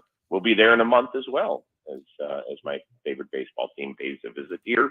Favorite baseball. We'll see you then. We will see you then. Yeah, we hope to would love to run into you down at the ballpark, Chris. You've got you continue to do great work, and you had a pretty cool thing happen. And I don't know the history of how many times it's happened before, but when you currently have kind of in your rotation, the Chris Rose rotation, current players, they're going to square off against each other, and that happened again last night. Tell us about that one. Yeah, so two regular co-hosts of the Chris Rose Rotation. So it means we check in with them about every month or so. Yep. Are Lucas Giolito of the White Sox and Vinny Pasquantino, who's the first baseman for the Kansas City Royals. And I think an episode with Vinny last week that came out on Monday, which was the day that the White Sox and Royals started a series. And I said, there's a good chance that you're going to face our buddy Giolito. He's like, yeah, I know. He goes, he owns me. He goes, well, he's only faced me once, but he struck me out a couple of times. And I know that he plays MLB The Show the night before facing us. And maybe I'll do the same to get ready to face him. And sure enough, last night, first at bat against him, he took him 440 feet or whatever. So deep. And after the game, Giolito texts me. He goes, you jinxed me. Because we had put that clip out earlier in the day. He's like, you jinxed me that I had owned Pasquantino, and here I am giving up a moonshot to him. So it's great that the guys can at least have some fun with it while still competing at the highest level the sport has to offer. And then Paulie tells us you've got a conversation with Matt Carpenter coming up, and we talked to him at spring training. He's gotten off to a pretty decent start, maybe not quite as hot as he was with the Yankees last summer, but driving in runs and essentially doing what the Padres have needed him to do. What do you have planned for Matt Carpenter? Well, he's had such an interesting journey, right? I mean, he was with one organization for over a decade, and it kind of fell apart at the end. And so I'm really going to kind of dig into where his head was at that time after St. Louis didn't pick up his option, and if he thought it was over. I mean, here's a guy in his mid-30s who did not look good the last few years of his contract, and then, eventually got signed by the Yankees and had an amazing run with them the last few months of the year. And now has been brought in to be a key veteran piece of a team that's trying to get to the next level. We're going to cover it all with the sombrero and how much fun that was and playing in Mexico City and, some stuff with his college days. And, it's just nice to be able to talk to a guy for more than 8 minutes. You can just go so many different directions. And I've interviewed Matt a few times, but it's been a while since we've caught up. So that'll be coming out next Monday. So make sure you check that one out. Talking to our pal Chris Rose here from the Chris Rose Rotation. And strangely enough, you mentioned, I think we only have about 6 minutes left with you. But let's talk some Cleveland Guardians baseball, talk some AL Central. One of those divisions, seemingly it's, could be 3 teams in it. But much like the San Diego Padres, struggling a little bit to find their footing. Now, you guys didn't spend $700 million like we did. We did not. You didn't, as much as you would like them to. They did not. But what do you make of the Guardians start so far? Horrible. The entire American League Central has been really a tough watch. I mean, the whole American League East has a better record than the best team in the American League Central. I knew going into the year that the offense was going to struggle to score runs. They added Josh Bell, who unfortunately didn't leave a great taste in Padres' mouths last year. Great kid, but he just wasn't a consistent at bat after they traded for him from Washington. And they thought that he was going to provide the protection for Jose Ramirez, and he's been better over the last couple of weeks, but hasn't been good enough. Through 35-ish games, they have one of the worst slugging percentages in the history of baseball. through that game, through that number of games. They just don't drive the ball. And it's hard in this sport with as good as the pitching is to string together 3 straight singles to score runs. It just is. So, they're winning a lot of games 2-0 like last night, 3-2. That's a very tough tightrope to dance on because they don't have the pop that most teams do. So the nice thing is I don't think anybody's going anywhere in that division, but I picked Minnesota to win at the beginning of the year, and I think as long as that pitching stays healthy, that's probably still going to be my pick. You mentioned how every team in the AL East has a winning record, at least 20 wins. And you look at the Yankees, Brian Cashman last week was kind of telling everybody, hey, just, be patient, settle down. They've gotten through some injuries. They're 20-17. If they were in any other division, they'd either be in first or within a game or two of first. Yet they're sitting there 9 games out because the Rays and the Orioles have played so well. The Blue Jays and Red Sox have been solid. How do you see this kind of playing out in the AL East the rest of the year? Will the Rays cool off at some point? Will the Orioles keep playing as well as they have? Yeah, I don't think the Rays are going to have an OPS of 865 all year, right? Insane. So at some point that will slow down. But they're also going to be adding some key pieces. Another guy in the Chris Rose rotation, Tyler Glasnow, is out on his rehab start. So he made one. He probably has 1 or 2 more, is my guess, and then you'll see him back in the rotation. And that's going to be huge because when he has pitched over the last 2.5 years, 3 years, he's been as good as anybody in baseball. So that's like getting a trade piece in the month of May. But I would love to see a team like Baltimore get into the trade market for a starting pitcher. I really think they have a lot going for them. The back end of their bullpen has been phenomenal. Their lineup is fun to watch. Not only do they have pop, but they steal bags. They just need a guy, and I think it's too early to ask Grayson Rodriguez, although he pitched very well last night, as a rookie with less than 10 major league starts, to be the dude that we're going to pin that on the back half of the year. If there's somebody out there that makes sense for them, go get them. They've got an amazing farm system. Doesn't mean that all those guys will grow up and be Baltimore Orioles. They could be trade pieces, but go for it. Step on the accelerator. The fans of Baltimore deserve something like that. But this is going to be a fascinating division because if this Rodon chronic back injury prevents him from pitching a significant amount of the years, I don't know where the Yankees get better. Everybody says, well, they got to trade for a left fielder and do this and do that. Well, I don't know. All we've heard is that they want to rely on these young guys, right? Peraza, Volpe, Cabrera, all these young guys to come up. Well, now they're here. Are you going to just turn around and get rid of them and trade? Right. Because, you can't trade bit pieces for good players. That's not how it works. The Braves and the Blue Jays had to give up good, solid, young, foundational type pieces to get guys like Matt Chapman, Matt Olson, and Sean Murphy. You're not just going to give away nothing to go get a good player. I know Yankee fans would like to believe that, but that's not how the world works. Last one for me quickly, and I know you work with Tyler Glasnow, and you guys are really tight. What do you make of the Rays' success? I saw a tweet yesterday that said, nobody has more hitting engineers and consultants than that team. They far exceed what anybody else in baseball does. Is that really the solution? What do you hear from all the people that you know about how they're able to get the most out of their team? Well, I think it's more than just that. If you look at a lot of their lineup, they're cast-offs from other teams for the most part, right? Andy Diaz, he came from my team in Cleveland.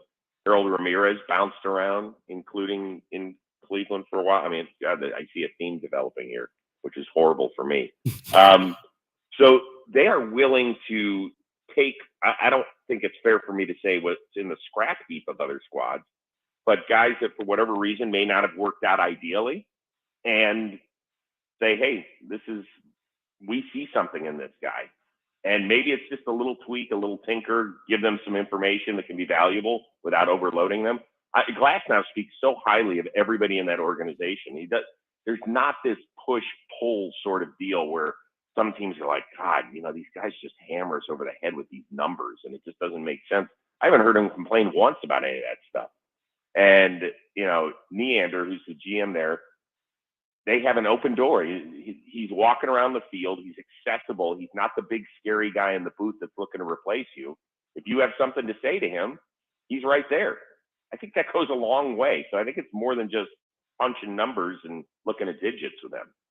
Well, Chris, we appreciate it as always. We'll be looking forward to that conversation with Matt Carpenter when it comes out. Take care, and we'll see you when you come out to Petco Park.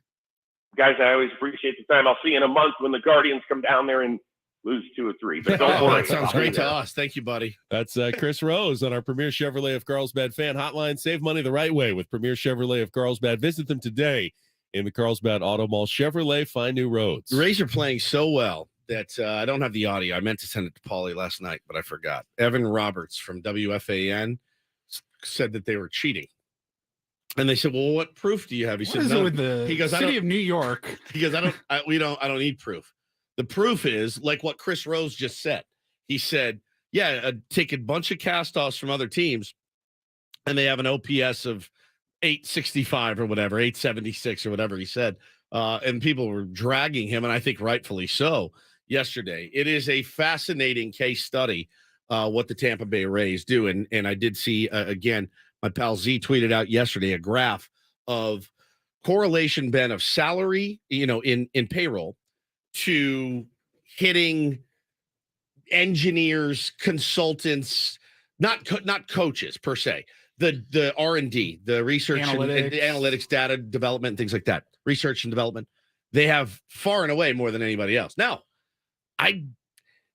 you look at that and the easy correlation to make is, well, obviously, you need to go get more hitting consultants and get more engineers. I don't know. I mean, something they can hang their hat on. Don't know if it's the same. The Giants, when they won, 107 games a couple of years ago, had a whole staff of batting coaches. They had a lot of batting coaches. Yep. But I've also heard that too many cooks, can spoil the recipe. Well, like he just said, I think what it boils down to potentially is buy-in, right? Like he said, Glass now says, you don't have guys walking around going, "Oh God, enough with the numbers," and there's a Tampa Bay Ray way, but they're not beating their chest about this is the way we do it. Like, for example, the Cardinal way. I want to expand on this, and I want to bring it back to the Padres here for a second. First, though, we got to check traffic just quickly. We're not going anywhere. Don't leave us. Back after this check of traffic on 97.3 The Fan. From the Premier Cadillac of Carlsbad Traffic Center, part of the Premier Auto family, here's Kelly Danek. Traffic is sponsored by Valvoline Instant Drive-Thru Oil Change, your 15-minute instant drive-thru oil change. It looks like North 805 added again. This time it's a collision just before Market Street. Does not appear to be blocking lanes. Also traveling on northbound 5 before Carmel Valley Road. We have reports of some very large debris in the slow lane. Stop by any of the 30 San Diego Valvoline Instant Drive-Thru Oil Change centers. You don't have to get out of your car, and it usually only takes 15 minutes or less. Visit SoCalOilChange.com for discounts and locations nearest you. Valvoline Oil Change centers are open 7 days a week. I'm Kelly Danek with Ben & Woods, San Diego's #1 sports station, 97.3 The Fan. And this hour on 97.3 The Fan is brought to you by Cal Hope. For free mental health help, visit calhope.org. Cal Hope can help. Access Cal Hope's free and secure mental health resources today. Call 833-317-4673 or live chat at calhope.org. So I want to bring this back to the Padres because it's the one thing that I think the knock you can still have on A.J. Preller is that he acquires great parts. He really does. He's got an eye for talent. He's got an eye for scouting. He drafts talented players that are the envy of baseball. He signs the top free agents who are really, really good players. Since A.J. Preller has gotten here, though, 2015 and beyond, how many Padres have really, exceeded expectations? How many teams have come together to be more than the sum of their parts? The Padres are a sum of really good parts. They were last year as well. But they should be, given the amount they're spending, given the talent that they're putting on the field. There's no way the Padres should be a bad team, and they're not.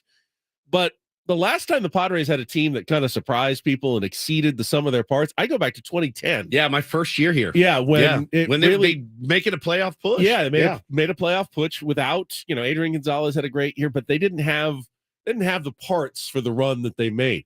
They have the parts now. The Tampa Bay Rays exceed kind of the sum of their parts. It's not quantifiable necessarily. The Tampa Bay Rays, the Baltimore Orioles, I'm just scrolling down here. The Atlanta Braves have some really nice pieces, and they've spent They some do. money. The Miami Marlins are exceeding the sum of Right their now, parts right yeah. now. Today, they are. The Milwaukee Brewers. Pirates have done so. although Pirates they've have done so as kind of well. hit the skids lately. And I'd say the Diamondbacks would be another one of those teams. And listen, they're 20-16. They're 4 games over 500. It's nothing. They have a run differential of +9, so they're not world beaters by any stretch, but they're getting more out of the parts. Now, that they when have. you spend one of the lowest payrolls on a team, there's only 2 ways you can go. You can Terrible, either be bad as everyone expected, or you can be surprisingly good. You can be mediocre. You can be mediocre and not spend money, The Nationals are terrible. When you spend no money The A's are and you're terrible. mediocre, everyone will say, Well, yeah, you spent no money. These teams actually not pretty decent for how little they've spent. Hey, they could finish 500. That's not a bad year for those guys. You're never going to hear that out of a Padres team that's spending top 3 in baseball. To have a good season, they essentially have to win the World Series. Yeah, at least a pennant. Yeah. Or it's kind of a disappointment based on what they've put together. The one team that may be the best of both worlds, it galls me to say it, that spends a lot of money, but also gets more out of their players than they probably have any right to. The LA Dodgers. Sure. We know They that. they We bring know in that guys that, surprisingly find the fountain of youth, that re-energized. They have guys that look like they're, Max Muncy's, who don't look like anything to other teams, that turn into stars for that team. And they also spend the money, and they also do a good job drafting and developing. They're kind of the gold standard when it comes to putting it all together like that. Well, It's one area where the Padres haven't quite reached up to that level yet. We did this. I think we did this on Monday. We talked about this. They're not the envy of the league. They don't win in October. Right. They don't win in October. Right. So how good are you if it now they play that 162 game season often better than anyone. Last year, incredible. Knocked out in the first round. It's 3 in a row out from the little brother San Diego Padres. Knocked them out. So this is the best team ever. Knocked out. So why are they so enviable? I would make the case to you, Colonel Budget, that the Rays would be more enviable to you because they spend no money and they win a lot of regular season games, made it to a World Series. They also have had very little postseason success. Correct. I mean, really, it's hard to build a dynasty these days, a dynasty. But, in order to do that, at some point, you will need some of those young guys to hit. Now, I don't think AJ gets nearly enough credit for some moves that he makes. He gets a lot of grief for the bad ones, as most GMs do. But Jake Cronenworth, total throw in, now a cornerstone all-star in San Diego. There have been some guys. Fernando Tatis Jr. was 17 years old when AJ Preller got him for nothing. Fernando Tatis Jr. He never played a game with Chicago White Sox. How do we not allow AJ Preller to take credit for Fernando Tatis Jr.? And he does. And he should. I'm not saying that he's not because he good didn't draft him. GM. He's got an unbelievable eye for talent, and I don't even know. The problem is I think there's there may be a lack of patience. I think a lot of it's on the coaching staff. Now, Bob Melvin in his one season got the Padres to a National League Championship Series. He did a very nice job, I think, managing. The Dodgers, point to the coaching staff. You've said it many times that you don't think Dave Roberts is the right guy. No, especially in October for that team. I love him. Keep him there. He's the perfect guy. I think sign him forever. But I think before Bob Melvin, AJ didn't necessarily get his managing choices right. Correct. Either, with Andy Green and Jay Stingler. No question. He used that eye for talent, that gem, like the draft, and he goes, "Oh, I see something in Andy Green. I see something in Jay Stingler." He wanted the next Kevin Cash. Exactly. Because again, for AJ, who is an involved GM, I bet you anything there's some butting of heads between AJ Preller and Bob Melvin, and that's not a bad thing. I think you have to have that a little bit, healthy dialogue, healthy conversation. As long as the respect stays, you're good to go. You can win a championship like that. Absolutely. You don't have to be madly in love with each other. In fact, it might be better better when you do that. No doubt. It's healthy dialogue. So, and that might be part of the Dodgers' problem as well. No doubt. No doubt about it. All right, we got a Randall report coming up. Paulie with some headlines. We can continue this discussion as well. Heck, maybe even take some phone calls. 833-288-0973. It's Ben and Woods continuing here on 97.3 The Fan.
Mentioned earlier, Dodgers won 6-2 yesterday, so the Padres did not gain any ground on LA.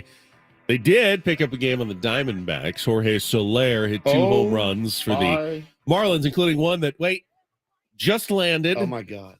I have never seen a ball hit that far at Chase Field in Arizona. My goodness gracious. There's like a Blue Moon Brewery out in center field. It hit like the glass doors that you could open. Like it was.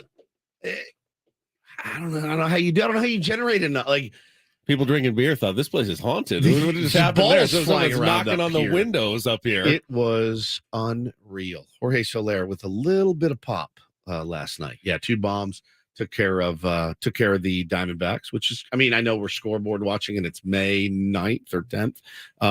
But yeah, that's what you do. Always like to see how former Padres are doing with their new teams. Do you? Jurickson Profar hit 2 home runs yesterday for the Colorado Rockies in a 10-1 win over the Pirates. The sheen has fallen off their great start. I think they've lost 7 of their last 8. Right now, they're still in first place, but definitely falling back to earth. The Mets still reeling. They had to scratch Max Scherzer before yesterday's game. Ended up losing to the Reds 7-6. They're like a couple games below 500 now. Yeah, they're 17-19. They are currently tied for 3rd in their division. Negative run differential. They've lost 3 in a row. They are 2-8 in their last 10. That's really something. Baby steps for the Cardinals, but they did win their 2nd in a row, beating the Chicago Cubs 6-4 yesterday. 3rd, I do believe. Is it 3rd in a row now? 3rd in a row. Their win streak is 3. Still in the cellar.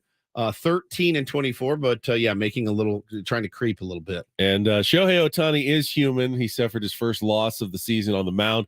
Didn't pitch poorly, but Astros beat the Angels 3-1 last night. As Ohtani did pass Babe Ruth on the all-time strikeout list. Quietly, the Texas Rangers are having a monster year. Bruce Bochy, their run differential is plus 81. That's nuts. That's and they've had some injuries to pitchers as well. It's the quietest 600 winning percentage first place team with a plus 81 run differential in baseball. They're 7-3 in their last 10. That's very quiet, right? You don't hear much about them at all. I wonder why that is. I mean, it's early, but there's no reason they shouldn't be good. They've spent money on their team. They've got a lot of talent, and they bring in Bruce Bochy, and I'm always happy for Boch when he's doing well. Certainly, it may or may not be the Bruce Bochy factor, but he's going to get a lot of credit for it when he comes in and they start playing well with him as the skipper. It certainly can't hurt to have a calming, steady hand like Bruce Bochy guiding the ship. I'm sure that gives everyone a little more confidence there in Texas. So we'll see if they can keep it up over the course of the season. Obviously, the Astros will be there at the end for sure. Don't know about the Mariners. They've gotten, after a couple of good years, they've kind of gotten off to a slow start this year, but they've got the talent to be there. The Angels always have the talent. They just never seem to be able to put it together for the long term. So other than the Oakland A's, who are absolutely horrifically bad. It's so bad. They've won 8 games out of 37 total. Yeah, they're 8-29. I feel so bad for Mark Kotze. They're 14 games out. Ben, they are 3-15 at home, 5-14 on the road. Run differential of negative 134. They got, it's funny. They have a really, really good young pitcher. They've got some guys that can play. It just, it's bad. It's bad.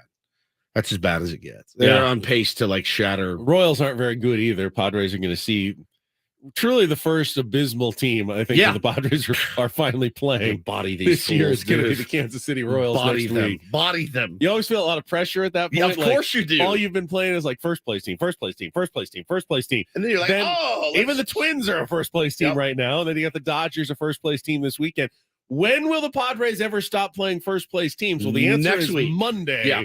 When the Royals come in, but then you're going to feel that pressure. Well, we got to sweep now. Yeah, we got to sweep them. We got to beat them by 10 playing runs. A terrible team. We have to win all 3 of those games against the Kansas City Royals, or you feel like you're losing ground. So that's what's coming up. We'll check on baseball for everything else that we may have missed, all packaged in 3 nice little headlines. Let's get to the Reindl Report and get things started here with our today's edition of the Reindl Report. Now tuned into the greatest. Welcome to the Reindl Report with Paul Reindl. Hi, Paul. All right. 2 stories from the world of sports that we haven't gotten to yet. We'll start off in Major League Baseball. And 1 story that you didn't know you needed. Are you laughing, biatch? It's the Reindl Report. Hey, Paul, how you doing? Okay, how are you? On 97.3 The Fan. Are you ready to bless the mood? I need some help, please. That was good. Can I get a oh yeah? Oh yeah. All right. All right. gentlemen, we'll start off in the NFL. This used to be a big week, and it is a big week for any cities that have an NFL team. But the schedule. Oh, the schedule. Coming out, full schedule will be released tomorrow, I believe, but we're already getting some leaks and reports and even confirmations on those reports. We'll start with the international games. Big for the NFL. They've got 5 weeks that they will be having international games, 3 in London and 2 in Germany. Falcons, Jaguars, week 4 in London. Jaguars again in London in week 5 against the Bills. Can they just put a team there? We got to do this bit every year. The Jaguars. It's always the Jaguars because that's the every team year. That's always rumored. Like if you're going to move anybody, it'll probably be their owner is the guy who owns the Premier League team Sean as well. Collins, yeah. So I mean, and they don't draw that well in Jacksonville, so it always makes sense. So I imagine if you're Jacksonville, you're just going to stay there for like 2 weeks, right? Yeah, I mean, yeah, of course. 2 games in a row, and that makes sense. Now, remember, I heard some people on the DA show on the way in kind of up in arms about this. Remember, now with 17 games, you're taking away, you're taking away a home game from one team, but it's probably the 9th home game, so you're still getting 8 home games, 8 road games, and an international game. Jacksonville is doing the 2. But I don't think it's as big of a deal now with the 17 game schedule than it was when you're taking away one of the 8 home games from a team. They'll be the home team for one of them and the away team for another one. So it's honestly, it's a complete wash. They'll still get 8 home games and they'll have 7 road games and 2 London games. That's an advantage for the Jaguars, who are right. By the way, now they're a good team. Yeah. Trevor Lawrence. They didn't used to be. They used to be an afterthought, but now they're a decent team. Dolphins, Chiefs in week 9 in Germany. Super Bowl champs. That was the other one they said. That is a huge game. Dolphins Chiefs is one of the biggest games of the year. To take that away from the Chiefs fans, yeah, it's a bummer. That one's a bit of a bummer. And then, Colts Patriots in Germany in week 10. Also, we're going to first ever Black Friday game. You got Monday Night Football. You have sometimes Saturday football during the playoffs. And you have, of course, Sunday football and Thursday Night Football. Is it going to be on Amazon too, like Amazon Prime? It will. Yeah, so while you're ordering all your presents and watching football on Amazon Prime, they're just trying to own what day of the year. That day. So Amazon, we've talked about this when the deal went down. They paid like over $1 billion to have Thursday Night Football exclusively streamed on Amazon Prime for the next 10 years. This year, they're paying another $100 million for the one game. It's kind of genius, though.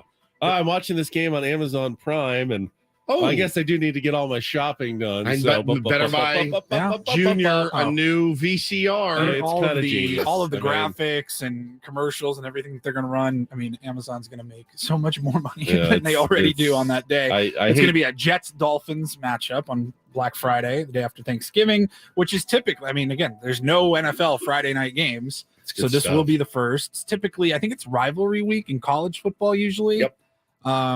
Yeah, like Washington and Washington State usually play on Black Friday, I think. Yeah. So first ever NFL game this year on Black Friday. Yeah.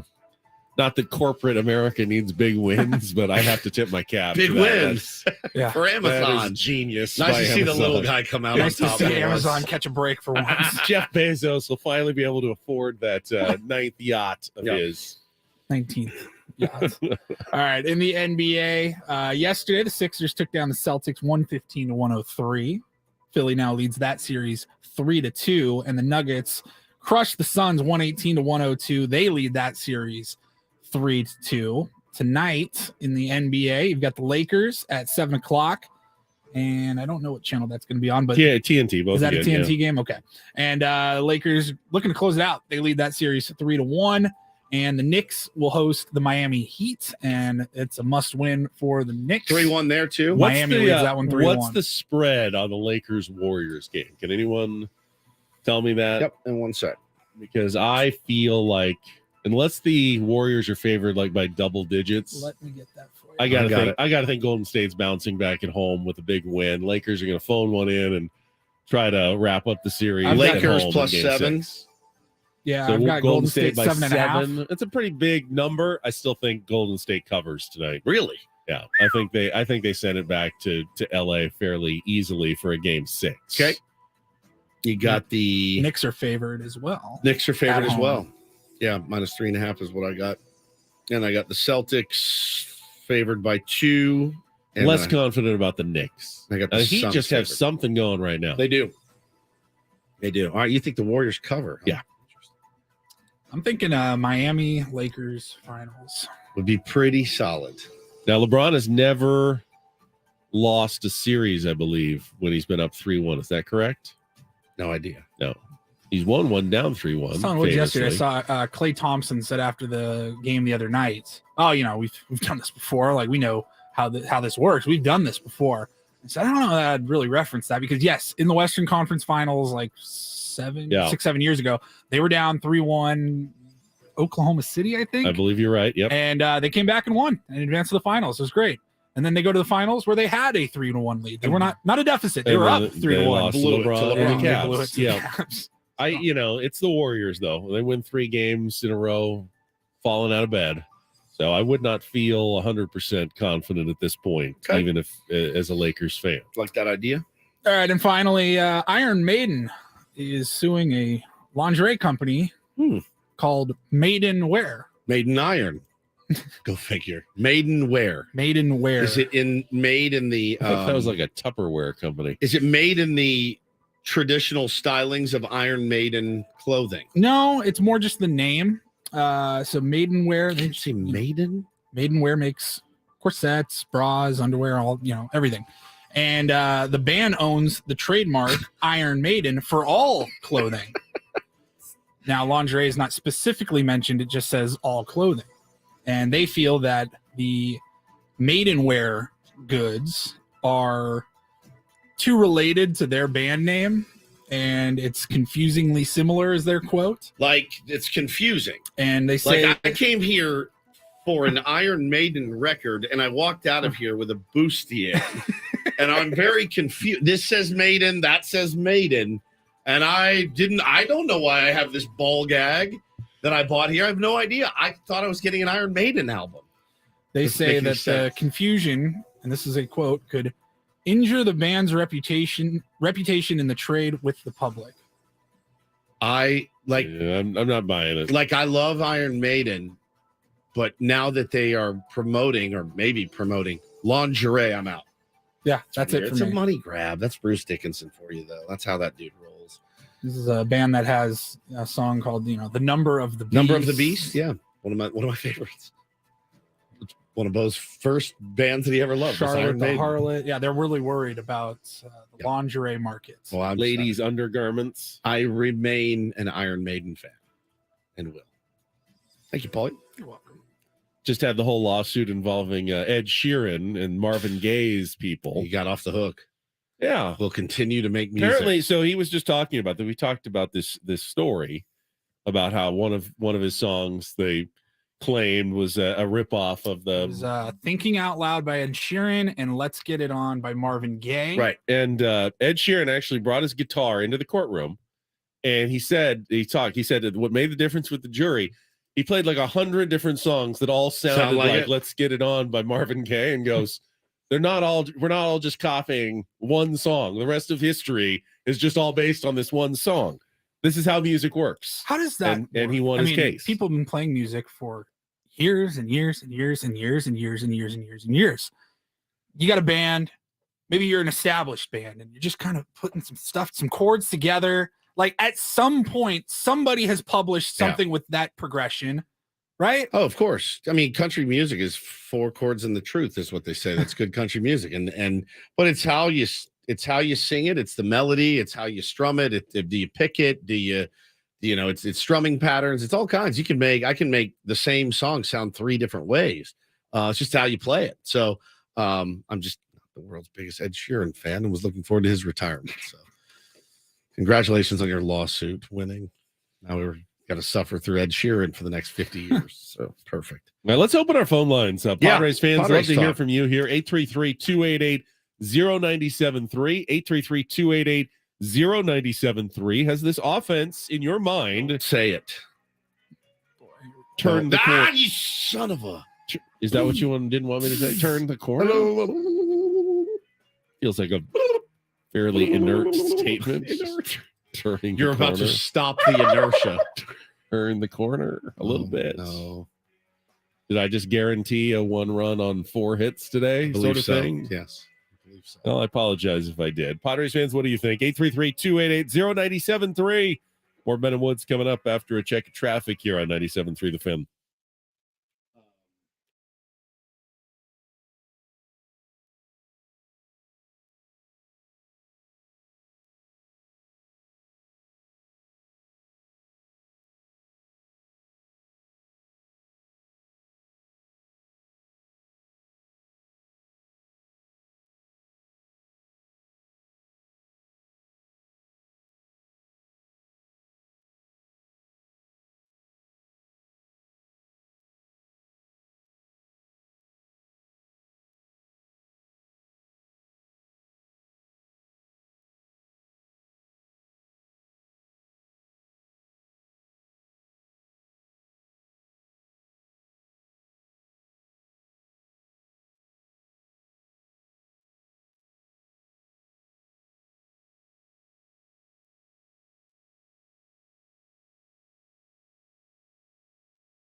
Don't forget, you can win the ultimate Vegas weekend. Just head to 973thefan.sd.com/Vegas and sign up for your chance to win a weekend getaway at Circa Resort and Casino, Las Vegas, including 2 nights in a sunset suite, a cabana at Stadium Swim, and tons more. All right, I opened the phone lines. We can go out 833-288-0973. We've got Jacob first up here with Ben and Woods on 97.3 The Fan. Good morning, Jacob.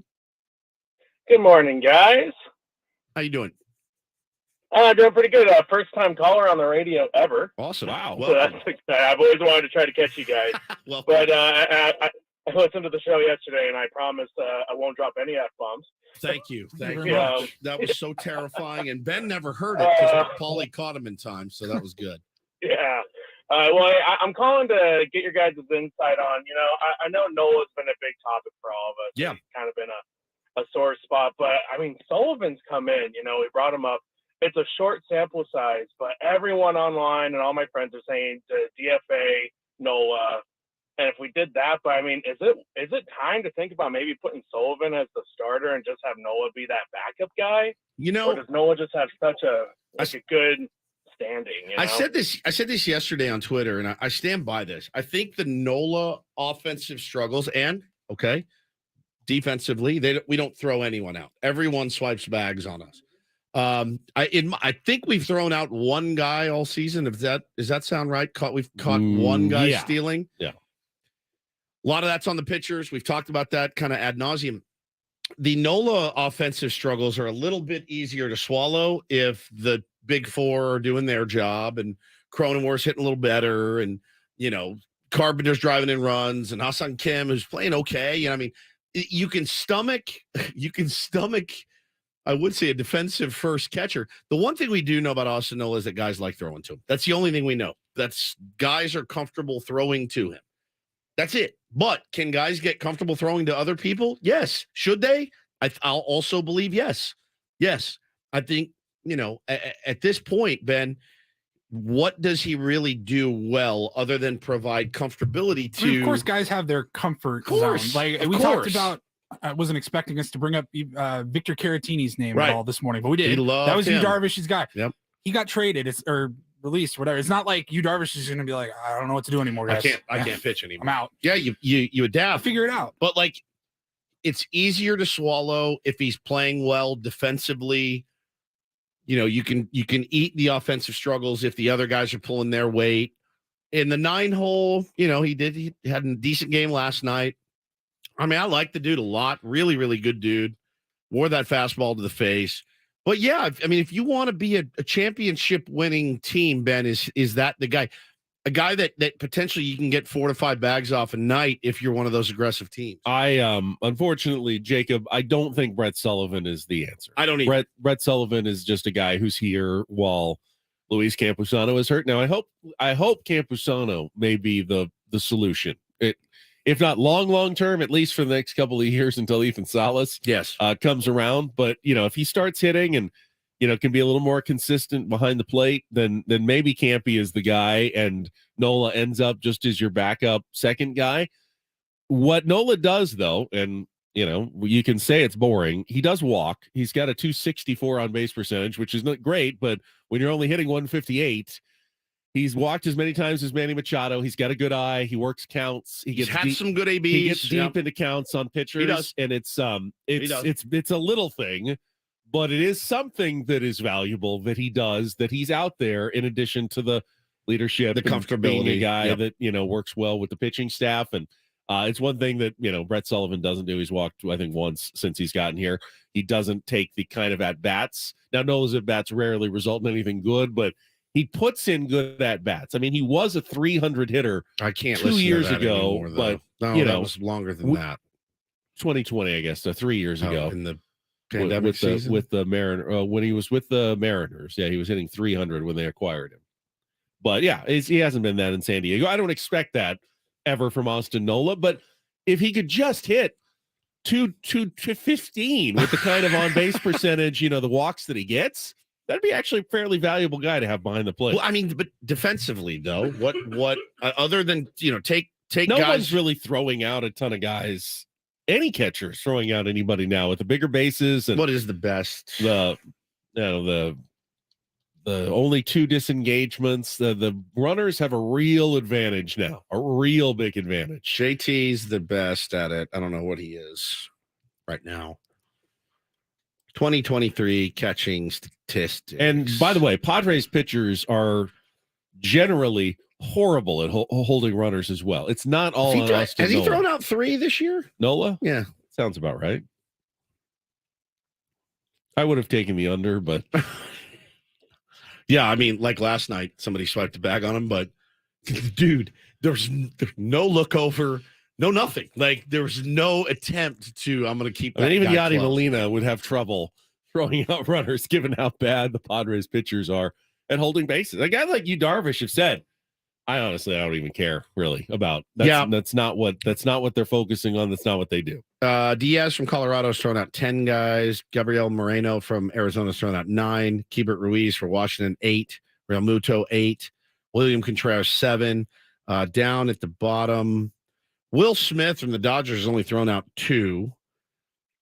Austin Nola, he hits a ton. He hits a ton. Austin Nola has thrown out 3 guys this year. I did not know that.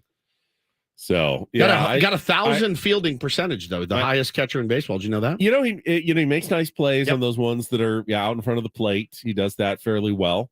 And again, no pass balls. I just don't think Brett Sullivan is the answer. So I'm over here talking myself. Hey, you know what? Maybe we're being a little rough on Austin Nola right now, Ben. A good call by Jacob, though, for a first time on the radio call. I'm glad you took the time to dial us up, 833-288-0973. Let's get to Pablo before the bottom of the hour. Here, Pablo, you're next up on 97.3 The Fan.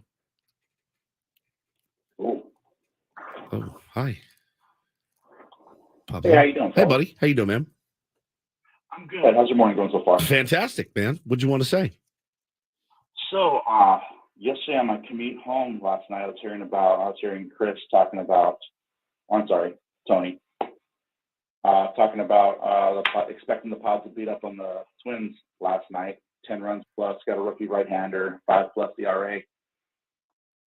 Very excited to see the Pods put up 6 runs against those guys and only give up 1. So that's a nice change of events. Very nice. I don't know so far as having turned it around offensively yet, because it was a weaker pitcher, but it is something to hopefully build some momentum off of. Well, you know what's funny, man, is that we didn't do much against Varland. Varland. He was, again, yesterday, Ben, you weren't here, but I said to Paulie, I go, Paulie, I am unfamiliar with Louis Varland's work. Looked up his numbers and went, eh. Then I watched him pitch and I go, good God, Mud was praising him a lot on the broadcast too, and talking about, man, he really works fast. He pitches with a lot of conviction. He really competes, and he did. And his stuff was pretty nasty early on. That said, he's a young kid, and he did wear down a little bit. But we didn't beat him. No. With the Padres Twins didn't get anything. Twins kind of beat themselves. They got the 1 run against him. They got 2 against that Jax that came out of the bullpen. Yep. And then they tacked on Manny's 3-run shot. It's funny, though, when you talk about teams that score a lot of runs. Yeah. And you say, I wish our offense was like this team. They're putting up 7 or 8 a game. Well, generally, those runs don't come necessarily against the starters at the beginning of the game. It often looks like what the Padres did yesterday. Hey, close game. It's 3-1. Keep it close. Grind it out. And then at the end, you've got a lead. And so the other team, what does the other team do when they're trailing in the last couple of innings? Do they go to their setup guy and closer? No. They go to the 4th or 5th guy out of their bullpen because they don't want to waste their closer. Well, what does the 4th or 5th guy in the bullpen generally do? Gives up more runs because they're not the better pitchers. And then you add on with a 3-run shot like Manny does. It all kind of feeds into each other. There are starters that you need to go. Luke Weaver was a starter that, we said, no. Do not let Luke Weaver hang around and get you. You need to get on Luke Weaver early.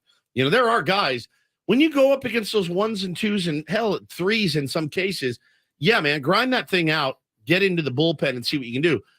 But some starters, you have to go out and just attack. Like, you got to get Luke Weaver out of the game after, 3 1/3. Don't let that guy settle in and get in a groove with his 92-mile-an-hour fastball. Some guys you need to punch right in the mouth.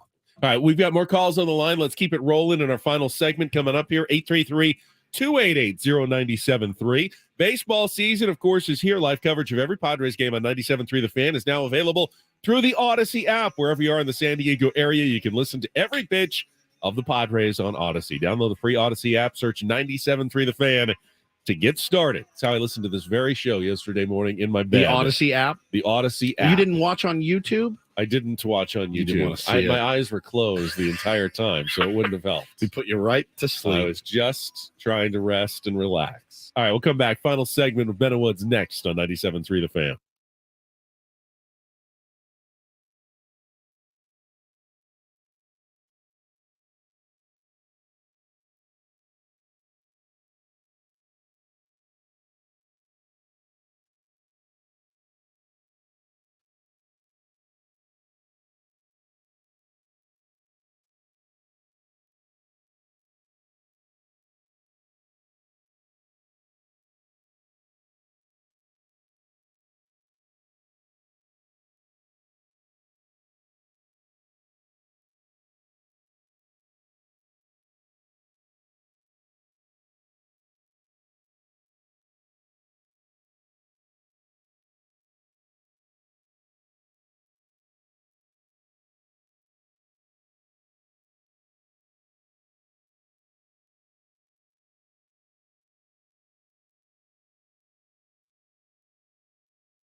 This hour on 97.3 The Fan is brought to you by U.S. Army Salute Fest. Win a trip for two to Miami Beach for the U.S. Army Salute Fest, the most amazing Memorial Day weekend experience ever. Even more amazing than Paul Reindel's Memorial Day weekend. Paul just calls it the Memorial Day celebration. This one-of-a-kind event includes the hottest names in music and a large showcase. Did you just snort? I did. Top Got me. U.S. Army technology.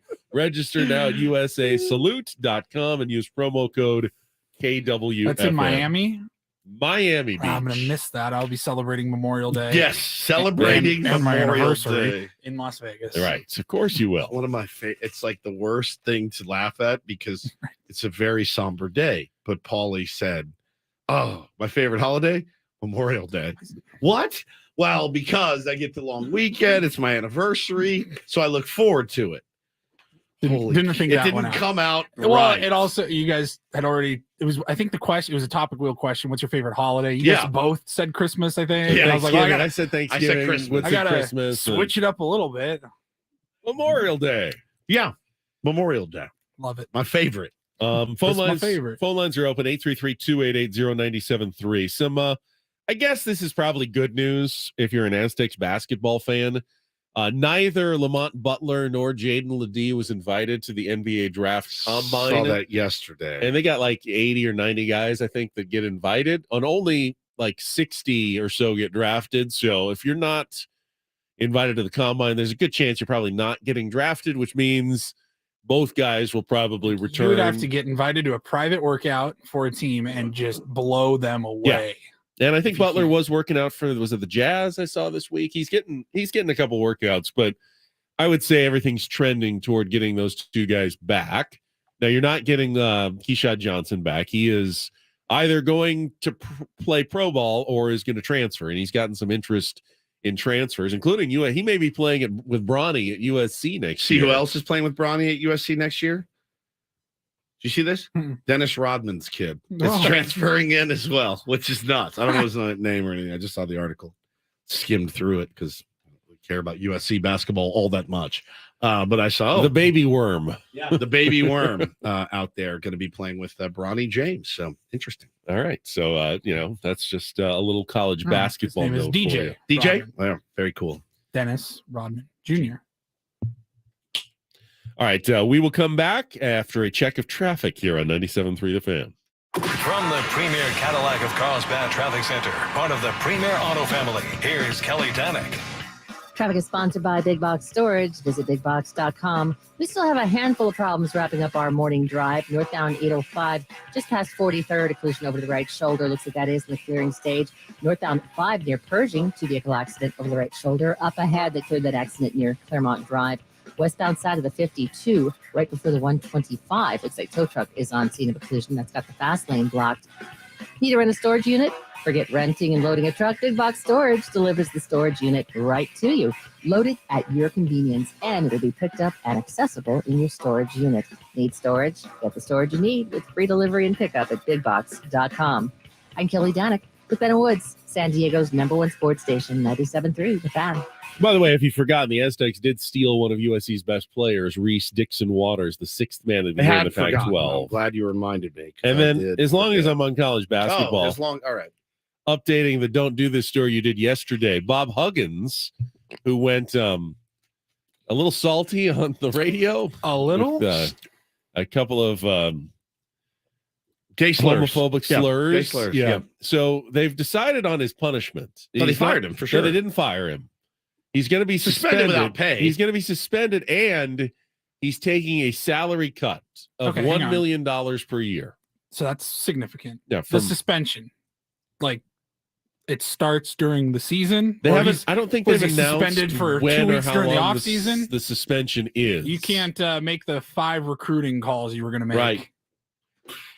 I thought it was a weird thing though, the punishment of lowering his salary for next season. So he was going to make $4.2 million a year to coach at West Virginia, which is an obscene amount of money. Now he'll be making $3.2 million, which is also an obscene amount of money to coach college basketball in West Virginia. But what's that like in West Virginia? I mean, and then like 3.2? West Virginia, by the way, the guy who hired Bob Huggins, they should be suffering some of the consequences as well here. They come out like they come out like genius. They get to keep their coach who's been successful and pay him less at the same time and suspend him too, where they don't have to pay him presumably during that period. It was one of the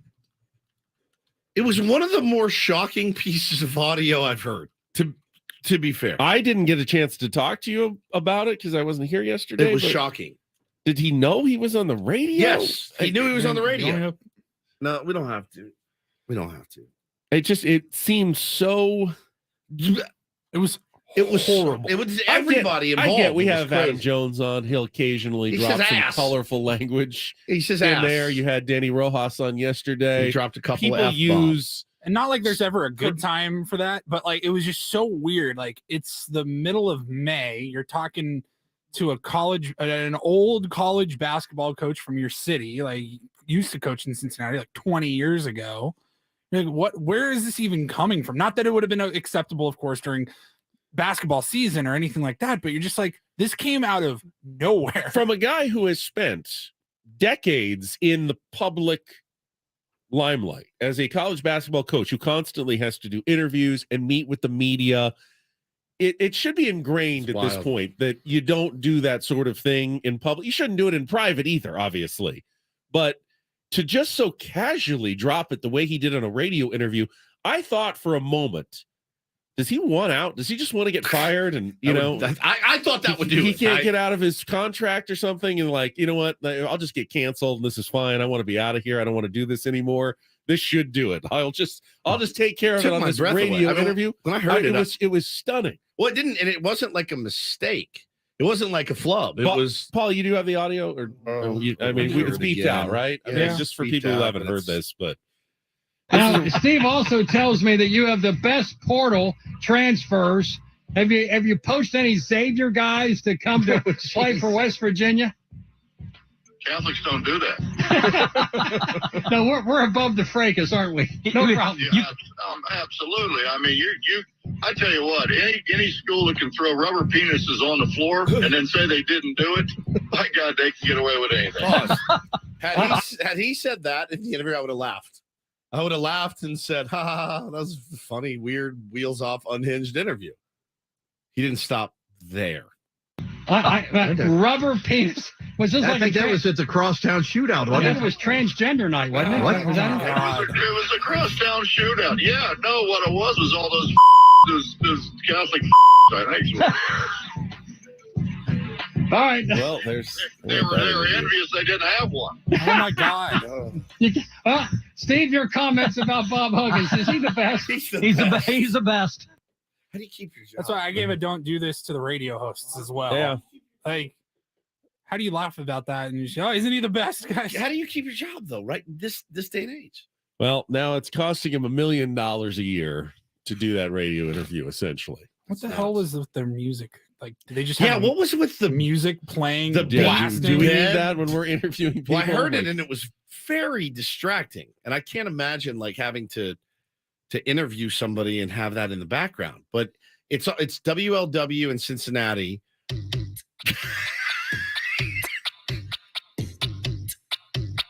So we're talking to Padres beat writer AJ Cassavell. AJ, good morning. What is going on currently with Austin just Nova? on the road here That's in behind Minnesota with the dish. team. What is that music you're playing? Oh, it's just bumper music. We just like to put this in the background. So anyway, I want to talk Juan Soto. Seems like AJ, he's coming out of it a little bit. Yeah, Nice night last night. Real good game yesterday. He's hitting the ball on the line a little bit more, which is really what he's been looking for. What is that music? I saw him encouraging to see him going to left field. Yeah. Yeah, you always want to see Juan Soto going the other way.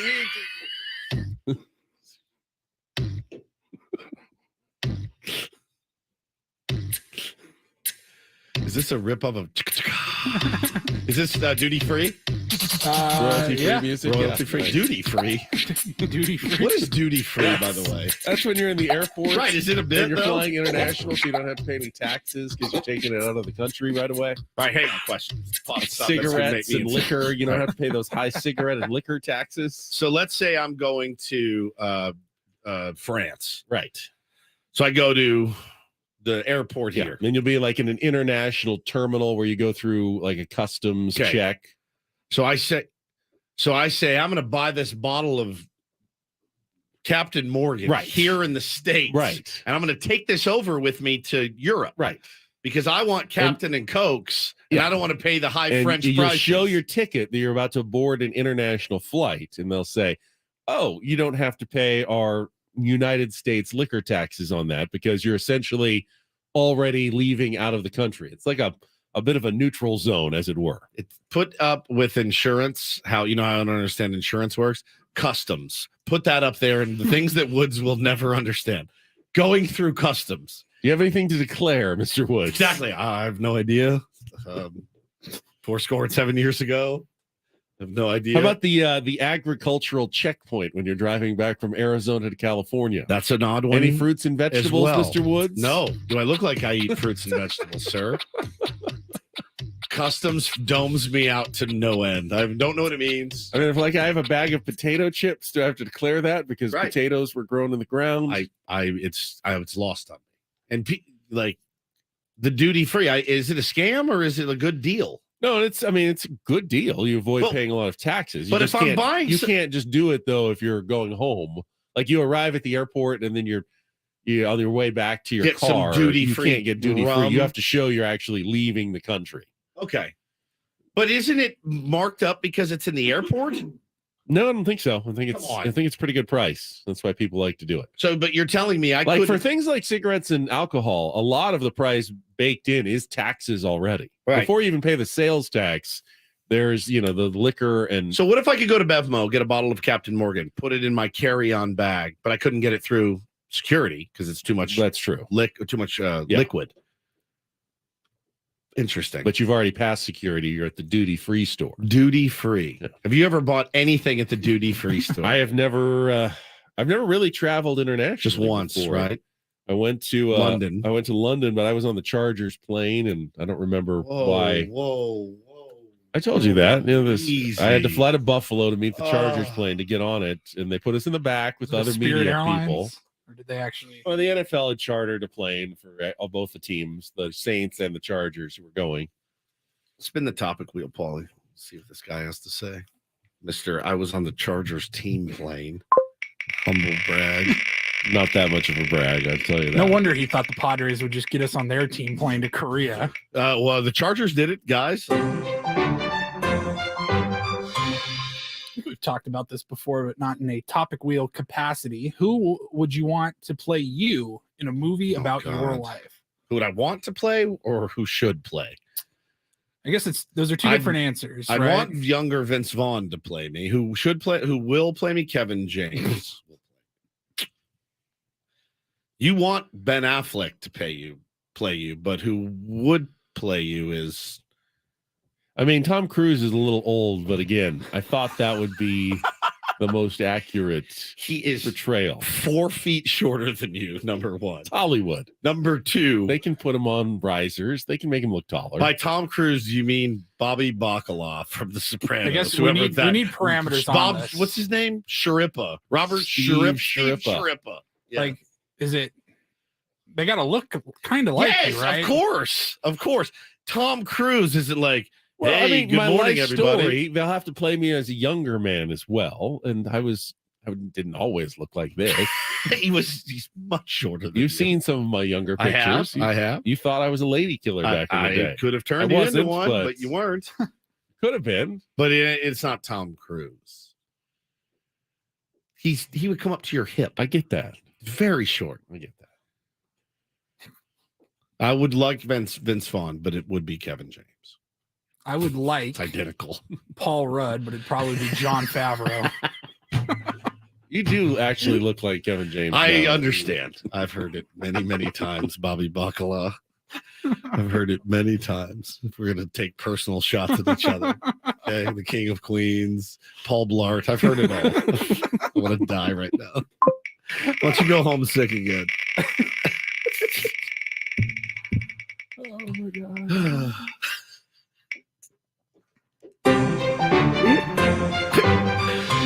Now we're talking.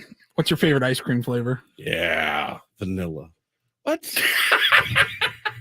Very basic. I'm not against that I at like all. vanilla.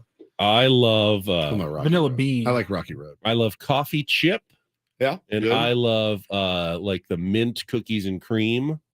Oh, yeah. Cookies and cream's Yeah, fantastic. with mint though. Mint cookies and cream never is had one of my that. favorites. it's Ben and Jerry's makes Yeah. they have like They're- whole cookies in there of Oreos. Yeah, Oreos and in a it's mint Oh, mint ice cream. That's the one I really like. Oh, mama. So good. Oh, Scott says Jonah Hill could play you.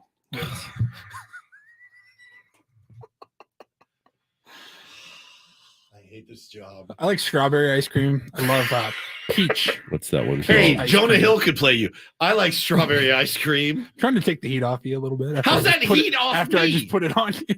Well, Scott. How's the heat off me? All right, I'm done. Yeah, they have mint chocolate cookie ice cream, peppermint ice cream with chocolate sandwich cookies. This is like this is what an insane asylum sounds like, by the way, the last 5 minutes of this show. Okay. I am a firm believer that this show is 5 minutes too long. every There's single no morning. question about it. We could do. Never do we hit the end and go, oh, 3 man, hours and 55 minutes, but the 4 hours, it always gets us in the end. Never have we said, oh, God, save this for tomorrow. This is going to be so good. All guests on Meadow Woods appear on the premier Chevrolet. Probably why other sports shows in this town do 3 hours. Fan hotline. Probably. Save money the right way with Premier Chevrolet of Carlsbad. Visit them today at the Carlsbad Auto Mall. Chevrolet, find new roads. Eno Saris, and going into Padres pregame tomorrow morning at 6 a.m. right here on